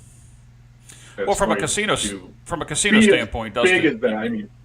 I mean, from a casino standpoint, you're right. You do have to find somebody to be able to host that. But I think what Chuck was talking about, and I put this up here because Big AZ has tournaments almost every night, depending on the season, whether he's coaching or not. But when you're playing for, we're talking about tournament craps here. We're talking about let's say a $1,000 buy-in, and there's 50 people. That's a lot of money if you come down to it. And the problem is that the casino's not getting their rake. Well, they have to take a rake just like you do in any poker tournament. If you're going to sit down at a $1,000 satellite to get into the World Series of Poker, you're going to play 1,050. 50's the rake. 1,000's what goes to the prize pool to create the seat to get you there. I think that's the same philosophy that you have to have. And we can sit here and talk about it with 75 people watching. Somebody out there has got to know ways that the six of you and John and I are sitting here with what Chuck has planned in his mind, and I think it's doable. Whether it's in my lifetime or not, I don't know. But Chris Moneymaker made poker famous in 2003. I was running charity poker tournaments in 1999, and after that, we might have had 35 people playing. In 2004, we had 150 people playing every Saturday. We went to, Saturday once a month, then it went to every Saturday, then it went to Friday and Saturday night, and we were locking people out. And the next thing you know, we're playing for World Poker seats. We're sending people to Vegas. So, I'm not going to say it could get to that big, but I think we're onto something that's an excellent question. I do like John's idea of a craps league and a team. I think that would be probably at this level right now would be more interesting. Plus, there could be money put in as you play each round, and whatever if you want a side bet, I guess. But I played pool in Las Vegas for many years, and you put money in every time you play, 50 cents, 75 cents for every rack you play. And at the end of the day, you get a paycheck out of it too when you host your big banquet at the end of the year. Plus, you have a big tournament at the end and all kinds of crazy stuff too. Right. All right. Any more questions or comments on tournament play, and then we'll move on to a couple other questions that are here. That was the tournament question by Dyson. I just think the current casino tournaments that they have now, it's just a format. If they make the format better, because I think right now you have to qualify. They take whoever's got the highest number of rolls or whatever for so many days. They allow in the tournaments, or if you're already invited. I'd like to see it where it's at a casino and you just buy in and go at it.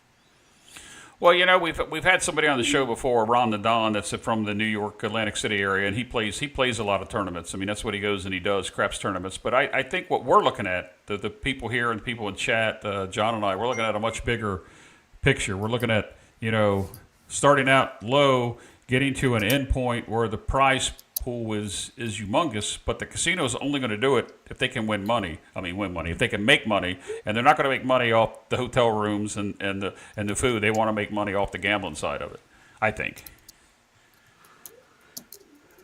So, but it's food for thought. All right. Here's a good question. Surprisingly, what casinos lose money on daily? I understand that, Dustin. Here's a question. Moving on. Who drinks alcohol at the casino? I know there was a mess of people that answered the question, and John was the first one to say, I do. I don't drink. I rarely drink alcohol anyway, but I don't drink, and I get really frustrated when there's a drunk person at the casino that creates ruckus. Lou and Chris know this story, that they had a drunk person trying to squeeze in on the end of the table. One of our group, the Atlantic City group guys, sort of got barred for a couple of weeks because they actually got into it. The guy took a swing at one of our guys, and unfortunately he didn't know that he was an ex-cop, and he put him in a move, set him down on the floor. He was out at like a light, and they threw them both out. But I think the alcohol sometimes just creates problems. Like John mentioned earlier in the show, you get 5 or 6 college kids that are around the table to have a good time, and they're being all crazy, bets in the way, late bets, chips in the way, and late bets, and they're throwing the dice off the table, not on purpose, like some people I know, Chris. But in any event, I don't drink. So what say you here on the panel? Don't drink. Yeah, no drinking. Not at the table. All right. Never while gambling.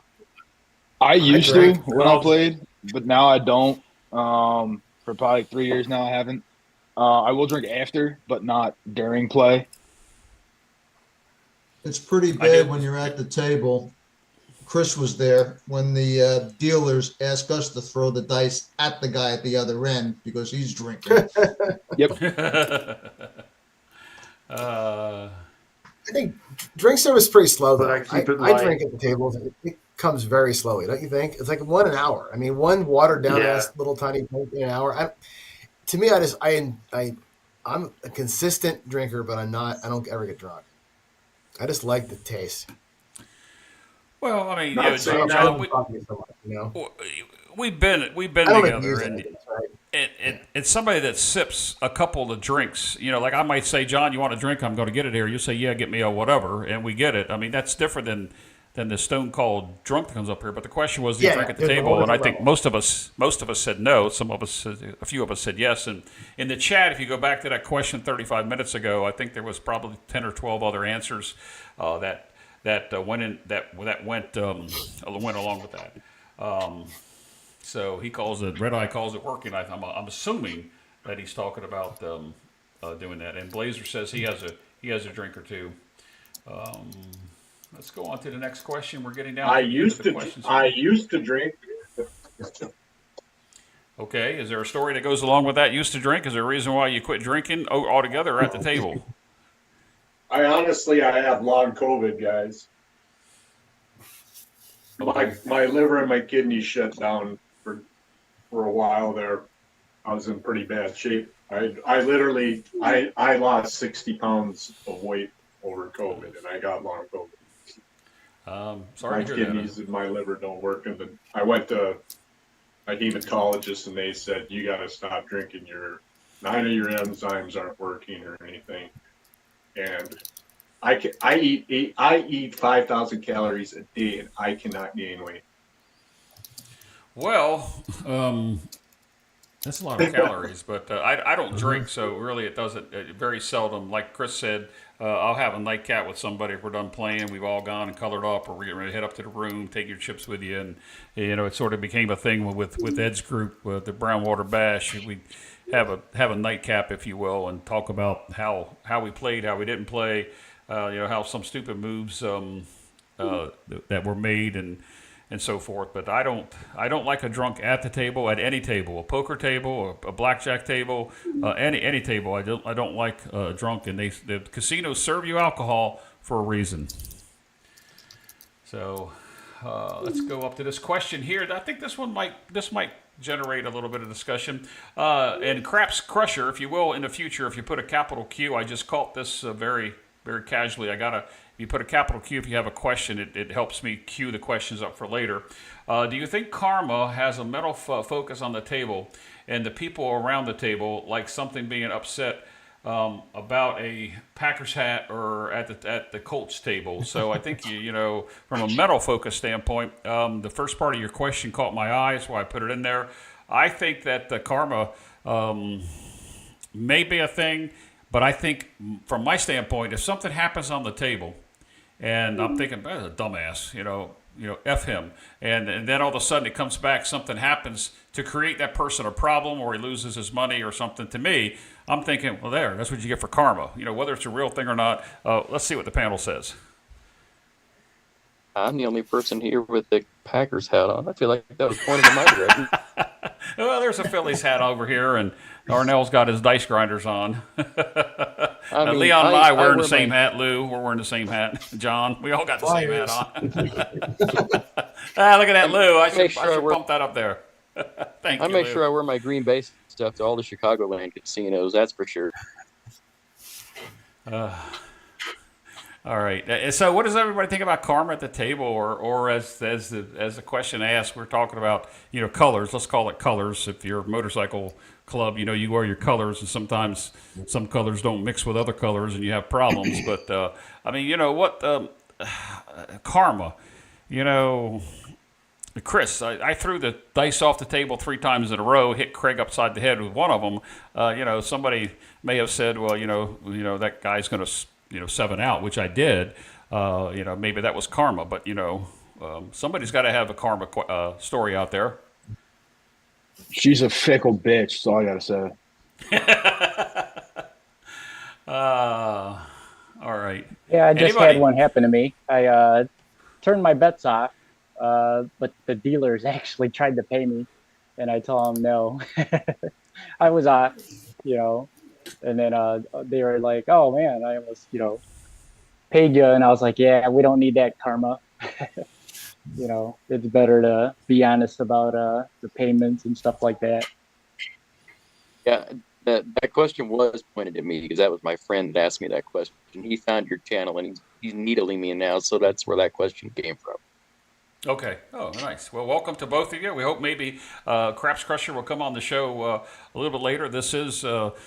We started this show exactly 2 years ago in December on Mid-Atlantic Craps Channel. We brought it over to Casino Gaming in February or March of 2022, and it's been going ever since. It's about an every other week show. It's not a constant schedule.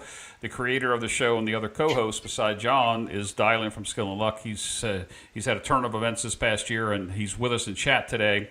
But we welcome everybody to the show that's sitting here. I think we peaked at just almost 80. I don't know if we hit the 80 mark or not. And for our show, that's good numbers. We're always looking for new people, and we welcome Chris for you coming on the show, and your friends welcome to come and come on the show as well. Anybody got a karma story? Chris, do you? I do. All right, go ahead, Nemo. Yeah, it was just earlier today. Uh-oh. And then You were in the confessional at church? funny. Dust. All right, let's let Nemo talk. Let's let Nemo talk. He's got the floor for 60 seconds. I was going on the roll to win on the final day, leaving out, and I was doing a 20 roller. Strange thing, my gut should have told me to turn off my bet when a 4 rolled, and of course I 7'd out on the 20th roll. So yeah, there you go. Well, I don't know if that's karma. That sounds like a normal roll specifically that can happen. A roll with 20 is very odd. The guy very next to seldom, me and kind of like knew. The guy next to me kind of like knew in a way. So he's like, "Uh-oh." And I was like, "Oh, crap." That's more of one of those shooter fallacies. Yes. I don't know. Yes. I got a karma story for you. All right, Chris, go ahead. And it goes back to the one time I heard Lou bark at somebody at a table. So this guy buys in the middle of Lou's roll, right? And puts a big fat don out there, whatever.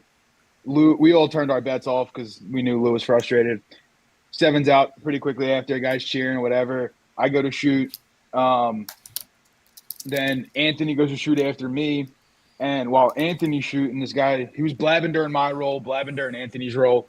And he was drunk too, but he was saying like that he doesn't throw 7s. He doesn't do anything. He doesn't PSO, nothing. Just no 7s come out of him. And I was like, whatever. We all know this isn't a lie. We know that's a lie and everything. So after Anthony shoots, dice go to him, right? And I actually asked the dealer, how big can I stack my don't? And will you cut me chips to put dollar chips on the don't? And dealer said no. because I wanted to make like a nice big tower. But anyway, he throws the dice, sets a point. Next roll, sets my DC, which was nicely stacked, and then he threw a 7 immediately after that. But I didn't think he threw 7s at all, or basically PSO. So karma's a bitch. And we all screamed, yay. I'm going to go back to the tournament question real quick. I don't know if Big AZ put this in the chat or not. I know he was in the chat a minute ago talking about tournament would be good if it was light side versus dark side or whatever. But he in his Discord, as I've seen it advertised locally here, he put in here that there's a rolling fortune craps tournament at I can't say what is it, Gala Rivers? I can't. Wild Horse Pass. Join us for the first ever craps tournament. Can you hear me? Is that what somebody said? He couldn't hear me. It says join us for the first ever craps tournament Saturday, December 2nd at 12 p.m. Registration begins at 9:30 a.m. So if you want to see something, that's is that Gala or is that Gilla? I can't see that. I can't read on the chat there. But so back to the tournaments. Sounds like it's the Gila River Casino. Sounds like it's an Arizona casino. It probably is in Arizona. That's where Big AZ's from. Yes. So, any other karma questions, guys? I don't know if this. I don't. Oh, go ahead.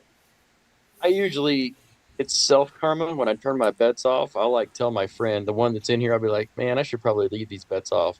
And I turn my bets back on, and you know what the next roll is. Obviously, it's the 7, and then. Inevitable. All right. I would like to put a challenge out right now. Hold on, right now. Yeah, go I ahead. just got triggered by that. I'm going to put a challenge out to everybody. Everybody in chat, everybody who's on the panel. How many times have we all said that exact thing? Turn my bets off or not, or one more bet, one more time, and it's a freaking 7, or they're off the table and it's a freaking 7. I will tell you this for sure. I'm not lying to you. 1 out of 6 times that's what happens. 5 out of 6 times that doesn't happen, but you always remember the 1. Everybody log that for like the next whatever month of play. Log how many times you said out loud one more roll, or how many times it went off the table, and the next roll was a 7. And how many times, just yes or no, true or false, it was a 7 or it was not a 7. I'd love to actually get some data behind that, because we always say that, and we all know the truth, but we always remember the one that kicked our ass. John, I think the interesting thing there, though, is not necessarily if the very next roll is a 7, but like the way I look at it sometimes when I do that kind of stuff, because I do turn my bets off, and like when we were in Arizona, or not in Arizona, when we were in Vegas, I was off for 20 plus rolls of that lady's roll. But the way I look at it is if a 7 comes quick enough to not pay the bets I would have had out on the table. Right? So like maybe that the 7's not the very next roll, but is it 2 rolls after that or 3 rolls after that? Would I have paid for the bets on the table is how I look at it. Yeah. I hear you there. I don't know if this happens to a lot of you guys. It's just that we always say that. Oh, the next one's going to be a freaking 7, and it never is. Yes. All right. Well, go ahead, Chris. It is, but yeah. All right, Chris, go ahead. I don't have headphones. So I'm going off speaker, so I can't tell if anybody else is talking. So I apologize for that. I don't know if you guys have the all tall small tables, and how many times have you guys seen it? Once you hit the small, they stop, pay them all out. Next roll, 7 out. Or if they hit the all, stop, pay it all out. You know the next roll is how many times have you guys seen that? That's a regular. Happens all the time, but that's only because we remember it. We remember the bad one. Remember the ass kicks. You don't remember the times where nothing happened, right? The 5 times where nothing happened, you forget about those. But the ones that beat you are going to stick in your craw. But I'm just curious. I'd love to get actual numbers so we can, be honest about it, I guess. Yeah, that's something I think about a lot along those lines is, we all track all kinds of stuff. We track dice rolls and track this and that, but how many of us have ever tracked like your decision making and how that decision turned out at the table? I think it would be kind of cool to sit there and write down like, I want to do this, but I think this is going to happen, and document that, and then see if you're right or not. Whether it be that turn your bets off for that guy you think is going to roll a 7 next, or would you think you should press that bet up versus not and see what's going to happen because you think that number is going to roll next or whatever? How many times do you write? We all remember, when it goes bad. We don't necessarily remember like that little voice in your head that said, "Hey, you should do this," and you didn't do it. Well, I think we would all be better players if we maybe did track that and started looking at those things and going, "Hey, that sometimes the little voice is right, sometimes it isn't. Here's when I should listen to it," But I also don't think we have that kind of time. Nobody has that dedication to sit there and track your decision tree. But like the imprints on your brain, right? What imprints to you is the bad thing, like it went off the table and then it was a 7 and it cost me $200, or the good thing, which was, I hit the ATS today, which was fantastic, but I didn't hit it 64 other times, right? You don't remember the non-events. Only the exciting ones for either way is what your brain tells you. And it's like, we always lean into those things when we tell stories, but I'm like, there's actually a different story to be told there. So anyway, I know I'm nerdy with this crap sometimes. Well, again, on the ATS, like he said, what is it that somebody makes the all small and they only have one number left? They 7 out, and then the next number's the number they needed to get make them all. How many times does that happen? 9 on the next It happens on my show. That happen. It happens on my show 9 out of 10 times. I can tell you that. Arnell, you probably see that a lot on your Wednesday night live fantasy craps, I'm sure. Yeah, even the real casino. Yep. I'm not an ATS player, but I see that a lot too. It's crazy. That'd be a neat one to track. John, we need an app to track all those things. We need an app, John, to track all those things. I do have a karma story, though. All right, go ahead with the karma story. I was playing at the Terribles on Paradise some years ago, and I was playing a horn high 3. I don't remember how much it was, and the bet missed, and I said, return on the 3. I didn't say horn high 3. I'd been playing it all night, horn high 3 when I'd get on it. And I said, return on the 3, and he put it, I meant horn high 3, but he put it all on the 3, and then the payout came to me, and it was like $160, and I said, well, I was only supposed to get whatever I was supposed to get. And he says, no, I put the bet, it's booked, it's done, don't worry about it. So I said, well, let's parlay what we would, and we'll do a 2-way parlay on the 3, what was left over of what I was supposed to win on the bet. And what do you know? We hit it. I don't know if that's a karma story or not. Well, I think that's just that's a Chris Storytime story. I think. I mean, I don't know whether it is or it isn't. Anybody else karma? We're going to move on. We just pushed over the 2 hours on the show. Doesn't mean we have to stop, but we will be running the show down here in just a little bit. We got one final question that comes up every once in a while. Blazer wants to know about tipping, how much and when during play or on the color up. I do it both ways. It depends on the dealers. Also, I do it both ways. I put them up on the box sets. I also, when I'm shooting or one of my group is shooting, I typically have $1 out on the pass line for them and whatever odds on the back line. But I tip both ways on color up every time, regardless of whether I tip during it. But I'm a good tipper in the service industry. I think if they're good dealers, they definitely deserve it. But I'm a tipper. We've talked about this before. Who wants to talk about how they tip first? I always piggyback. Okay. Or no piggybacks? I do it after the color up. At the color up? There's nothing wrong with that? I do both. I play for them. Tip during the roll occasionally as well. Like just toss some money. More often than not, they put it on something on the table in play. And then I also tip on the color up as well. All right. Who we miss here? I tip during and when I color up, and if Jeff is to my left, I even tip more when I'm playing.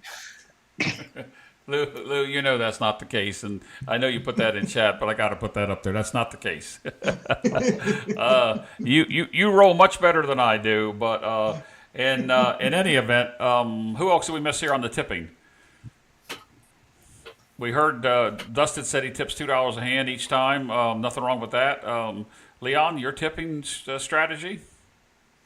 Mine's situational. If I'm down, I'm not tipping until I'm all the way out, and then I'll reserve the last few bucks for them because I think it's pretty standard that they don't expect you to tip if you're losing. But if I'm up, I'm definitely tipping. I might place some bets for them along, especially if I'm playing line bets along with me, or if I'm playing the ATS.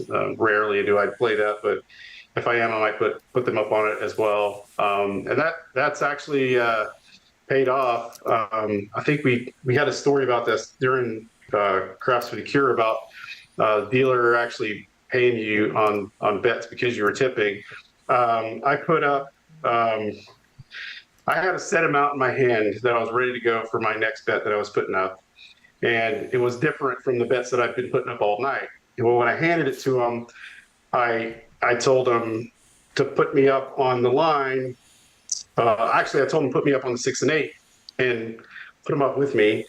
And what I meant to say was put me up on the line, because I had the exact amount for him to put me up on the line, and then him as well. And he put me up on the line, and then the 9 hit.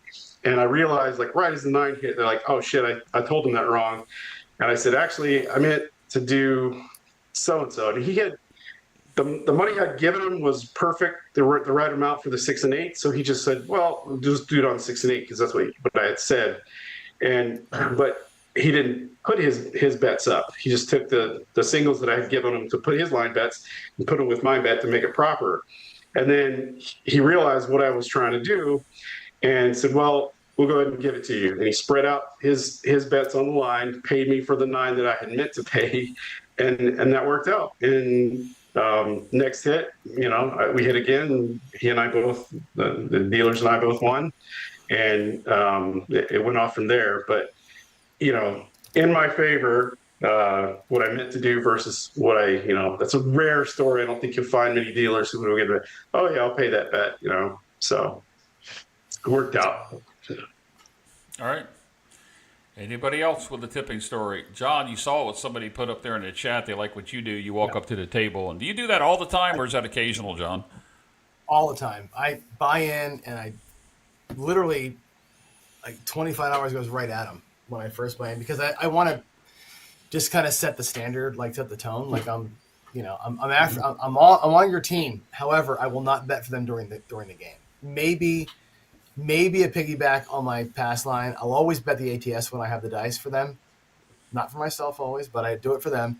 And then whatever at the end, they always get a nice fatty at the end.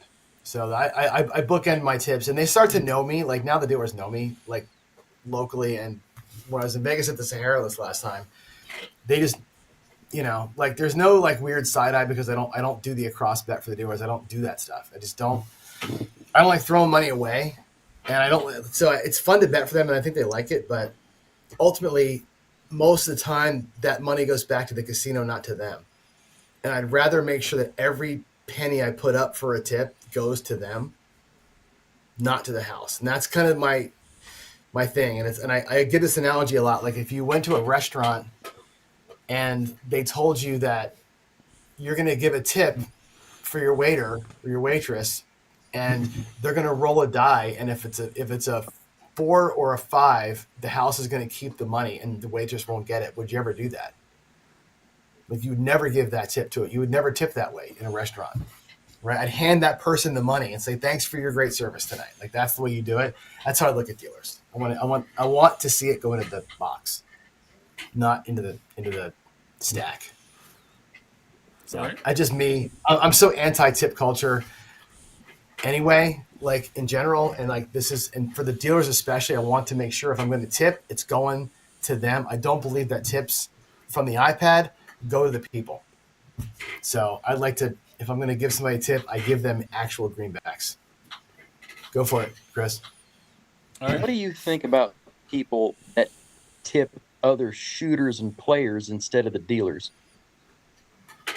I think that's fine. But, I mean, instead of or two. Like, Yeah, like say I roll for 45 minutes, and I make you all a bunch of money, and say, for example, Leon, for example, throws me $100 chip and doesn't throw the dealers anything on that roll.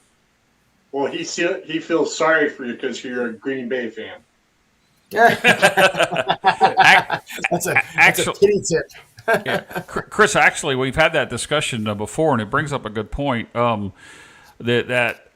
mean, I've done both with our AC group. Typically, when somebody has a good roll, because they're not betting on themselves or concentrating on the roll, like what Lou said earlier, we'll go around and gather a quarter chip or whatever from each of our players, and we'll wind up tipping them, $200-$300 for that roll. But I've been tipped before. I've told the story a lot. I was down at the Bahamas at the Atlantis, and a guy just tipped me a purple chip, and I actually looked at it. I said, "That's not necessary." He said, "Oh, yes, it is." But those things are rare. But I do see groups of people tipping.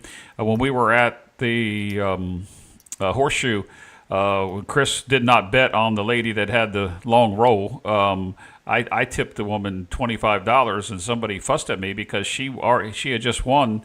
She had 15, 10, 15 on the ATS, and they said, well, you shouldn't tip her because she won so much on the ATS bet. Well, that's true, but I felt like I wanted to give her something, and I gave her a quarter, and she was very receptive to that. I don't think that maybe it never had happened to her, but I tip both ways. If the shooter's good on a long roll, I'll do that. I can't remember if when Arnell had to hit the 5-point fire bet whether I tipped him or not. If I didn't, I should have, but I would have given Arnell something. Did I, Arnell? I don't remember if I did or not. I don't think I did. I don't remember. It's all good. Yeah. I've gotten player tips before, like you, Jeff. It's nice when that happens because you get a great roll, and it's like I don't know, no, deserve it is the wrong word for it, but it's cool to get recognized for that by a fellow player. And if I'm on a table where that happens, I would do the same thing. I don't bet the ATS enough to make big money. Like I rolled an ATS and 4 people had quarters on it. You should have got tipped. Made a ton of money. Yeah. Well, I did. I got a few tips on that, which was cool. I made nothing on it myself because I didn't bet it like a dumbass. But that's probably pity tips. Well, I also tip on losing sessions, so I will give the dealers whatever comes back. Typically, the reds and the white, depending on how much I give them. Even on a losing session, I give them that amount of money. So if you ever see porn chip, but you don't see it from me because I'm not a favor of porn chip because anybody can go to the cage and buy them for $3,000 and show you the $3,000 in chips. But I know people like porn chip stories, but you'll never see white or red in my porn chip pictures if you ever see one from me because I tip it to the dealers. Win or lose. Across the board, what's the biggest tip anybody's given anybody, not just for at the craps table? And if you're in the service industry, what's the biggest tip you've ever received? I got the 500. That's the biggest one, and the biggest one I ever gave was a $100 tip at one single time. But throughout the course of that session, Dustin, I probably tipped several $100s. Biggest single tip I ever give was 1,000 at the Bellagio. Nice. I used to be a bartender. I got tipped on a bachelorette party $1,000. Did you put the potato in the front? God. Won't be going into that story at all, but yes, $1,000 on bartending. Yeah. I like what Bam puts up here. He says, isn't tipping sort of related to karma? I don't know. Good point. I think so. Yeah. I was a limo driver for a short period of time. I got a $500 tip on my second ever limo ride. Nice. Nice. Mine was over 200, and that was from a collection from the AC group for hitting the ATS. All right. Anybody else have anything you'd like to talk about before we go around and talk to each one of you? Is there anything specific that you would like to discuss? Ask a question. Anybody on the panel? Maybe you saw something in chat that you would like to share with us. I'm gonna give everybody an opportunity to ask a question of somebody else on the panel. If not, we'll start going around and talking about the next show, and we'll go from there. All right, let's start with Chris. Yeah, I was going to start with you. Go ahead.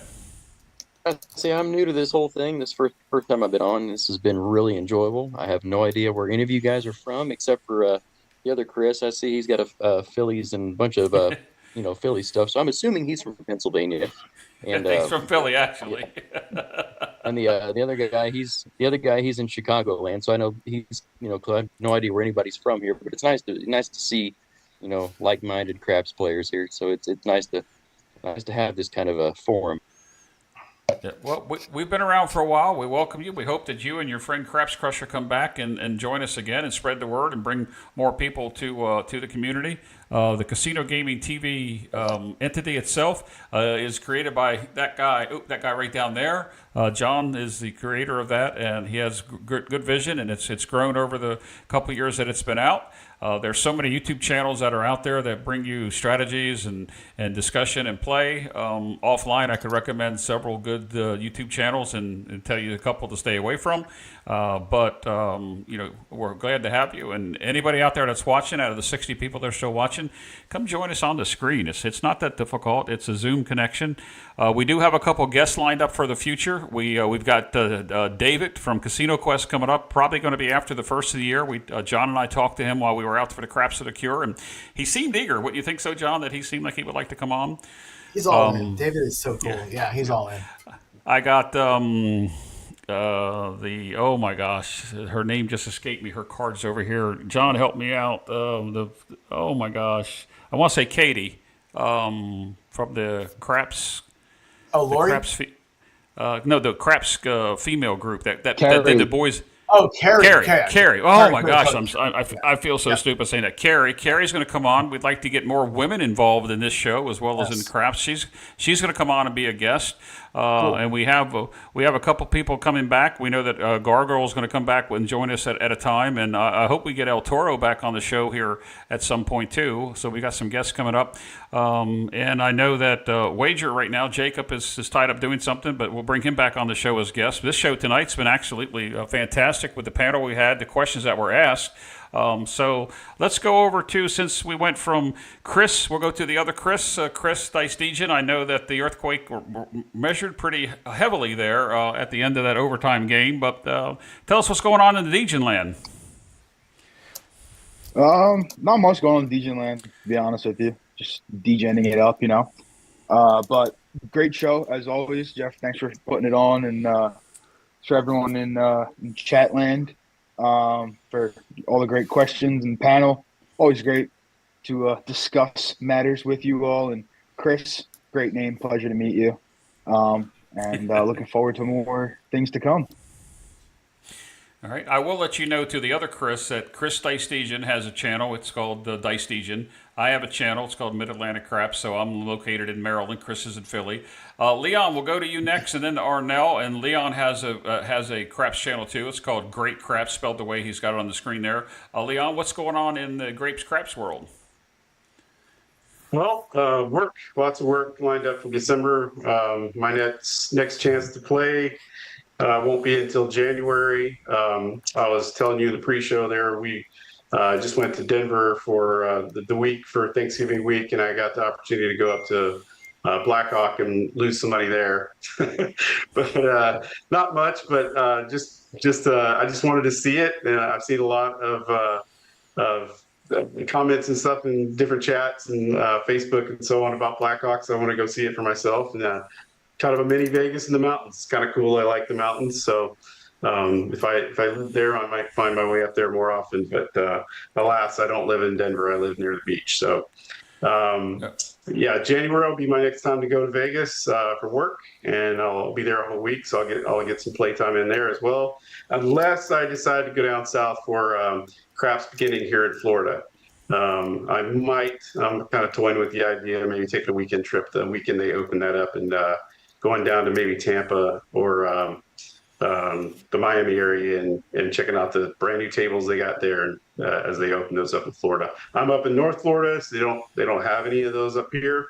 They're all down in the south, Tampa and below. So that's that. Hopefully I get to shoot some videos here in between and create some content and so on. And other than that, it's work.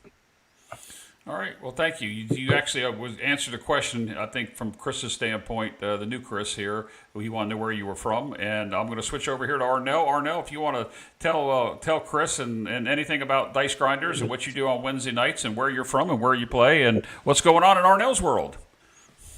Oh, not too much. I mean, everybody knows I only go live once a week, every Wednesday night, 7 p.m. Central Standard Time. For live fantasy craps on my channel. Anybody's welcome to join. Just message me. I'll shoot you a link. We can only do up to 10 people, but if you have Crapsy, jump on Crapsy. We do it live all the time. Right. But as far as me, I play out in Chicagoland. So any of the casinos out here, they're all my home casinos. But my preferred casino is Harrah's Joliet, mainly because they got the ATS and the fire bet. I like the tables with both. Yep, so on the we same got three table. of them out here. It's Harrah's, Rivers, and the New Bally's has both. So if you're a shooter, you're gonna like any of these casinos that got both. I'm a low roller, and that's the way I make my money.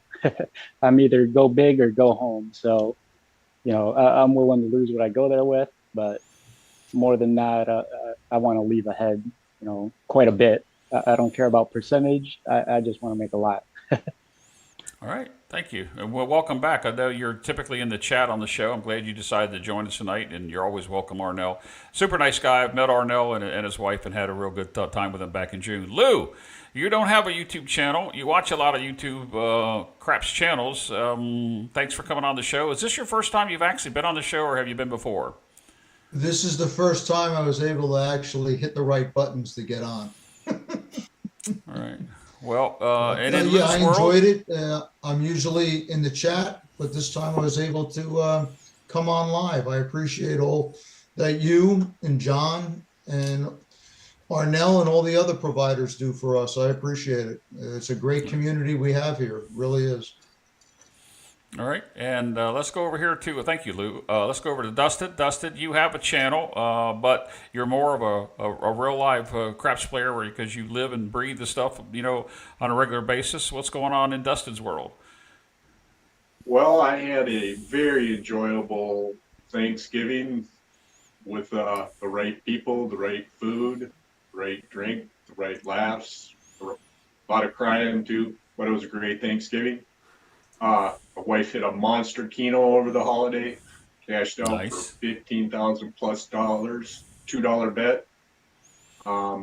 Slow time the year for me at work right now after Thanksgiving really shut down and slow down. I haven't been putting much out on content. It's been a few months. I do apologize. I've been so busy, guys. I am working on a 5-player team play right now that I'm really at the very end of it right now. It's panning out very good. I'm going to talk to the Brian and the Hawaiian Crap Shooters about it, see what they think of it, and I'm going to go from there. So hopefully I'm going to start putting out some more content in the future with slowing down. Also, can't wait for NFR. A lot of my family comes in too for the rodeo in December. And I think this Christmas, for everybody, I think Christmas falls on a weekend this year. So prior to Christmas, that midweek, right after NFR, the town is dead. No conventions, nothing. And hopefully we can recover from this frickin' F1 crap. Yeah, well, nobody mentioned the F1 race, and I've been following several YouTube channels and a little bit of news about that, and I don't think it panned out to be anywhere near any expectations. But Dustin, Lou, Arnell, Chris, and Leon, thanks for joining us. Let's go over to John. And John, what do you have coming up this week on well, we know what the paycheck's doing, but your coffee and crap show. Yeah, paycheck's Also, I gonna want be to tell starting. I want to Go tell ahead. Chris. I want to tell Chris that you also not only have CGTV, you're the guru there, but you also have your Pro Craps channel. Right. That's right. Two channels. Two channels now. I got another 5 in the book, or in the hopper too, that I'm going to be starting. Busy guy. Yeah, daily paycheck's going to be the storm, and Chris is going to hate it because I'm going to play it wrong all week long. Um, I'm shooting too good for the storm. I keep knocking myself off. I got to figure something else out with it. But now that's our paycheck. This week on Coffee and Crafts, we're going to work on phase 2. So we did our phase 1 last week, like all the different ways, not all of, but many ways you can quote unquote get out of the hand in 3 rolls. This week it's going to be after roll 3. How do you get some profit so you can go out and have some fun and hit the home run? So that's going to be 4 or 5 days of that. Friday Follies, we start the $1 Million Challenge. And what else is happening? I'm taking all the videos down from Pro Craps in the next probably month or so. I'm working on deleting all the videos off that channel and refilming everything. I'm in the middle of writing a book. Shh, don't tell anybody. And the book is going to the channel is going to be the video version of the book. It's going to be very ordered, like sequentially what I think everybody should know, things to practice on, things to work through. It will not be a go to the casino and make $1 million book. It's going to be like my brain on paper, essentially. So my wife was telling me, what happens when you die to the YouTube channel? Like, well, I don't know. She said, we should write a book, get it all out there so that people have it. I'm like, that's not a bad idea, actually. So that's why I'm going to do that. Beyond that, I'll announce it tomorrow too, but there's a cruise coming up with Premier Hosting. We're doing a Craps cruise. I'll give you all the details tomorrow. But if you're into cruising and you're into me, then let's do it. Let's go cruising out of Texas into the Southland. So it'll be a lot of fun. I'll give you the dates, the schedule. Yeah, I'll give you the whole thing tomorrow. And it's a premier event. It'll be with me, Michael Feldman, Howard Rock and Roller, maybe some other folks you might have heard of. So it should be really, really fun trip. That's gonna be in April. So I'll give you details tomorrow though. But yeah, as always, thanks for having me on, Jeff. I appreciate getting to sit and dial in seat here a little bit. It's kind of fun. Sort of help It's a you. big seat too. It's a bit, yeah. Well, mine's lots more than his is, but helping kind of keep the. It was a great show tonight. We actually, I thought, got the questions quick. I thought the answers from the panels were awesome. I thought the rhythm was really good tonight. It was really, really awesome. It was one of our better shows, I think, from that standpoint. It was great. It was so super cool. So thanks again for letting me hear it. Thanks everybody, by the way, in arrears for all the work you did for Craps for the Cure. Jeff, Chris, everybody who came, everybody who donated their hard-earned money to that cause. Almost $30,000 raised. We're still going strong till the end of the year. So that was a fantastic event. And the community here is, I really don't have the words for it. So, and Jeff, you're led the way all year long with that donations. I want to thank you personally again in front of everybody for the work that you did to get us kicked off on the right foot there, Jeff. And there's your plaque, top fundraiser for the thing. So it was awesome. So anyway, that's it. God bless everybody. Be safe. Be smart. All right. Rack the black. Yep. Chips and rack don't come back. What else? Who else has a saying that I'm not getting into? Practice like There's a lot of them out there. Whatever. Say all the things. Yeah. There you go. Yeah, there he is. Well, thanks, John, for sitting in. Thanks to the panel that's here with Mid-Atlantic Craps. So coming up, going to take a little bit of a break. Not as much live stuff I'm going to be doing in the month of December. Regrouping after the first of the year. And see what Mid-Atlantic Craps brings. But I'm going to continue to do this show. I've got a couple other things in the works with a couple other YouTubers that we're going to be collaborating on. And I hope that you guys are really going to look forward to it. I will make mention that I will be producing a show for Ed over to Roll to Win, where he's going to have... I believe he's going to have Heavy on the channel, Gargoyle, possibly Nate, and a couple others. So I'm going to be producing the show. We'll be on the show. I believe that's Tuesday, December 5th on the Roll to Win channel. Hope I'm okay to say that here. So, I'm doing I like doing what I'm doing here. I like hosting the show. I like putting this together. It's a lot that goes along with what I do. If I missed a question, I apologize, guys. Everybody come back. If you guys are watching the score beneath it, the Ravens-Chargers are under a minute to play with the Ravens up 20-10. I tried to help the football fans today with that scoreboard. I don't know if it'll be an everyday thing as we get into the new year and get closer to Super Bowl. We seem to want people to want to know what the score is, so I'm going to try to keep that up there. So on behalf of myself, Dylan, who's not here, that is Skill and Luck.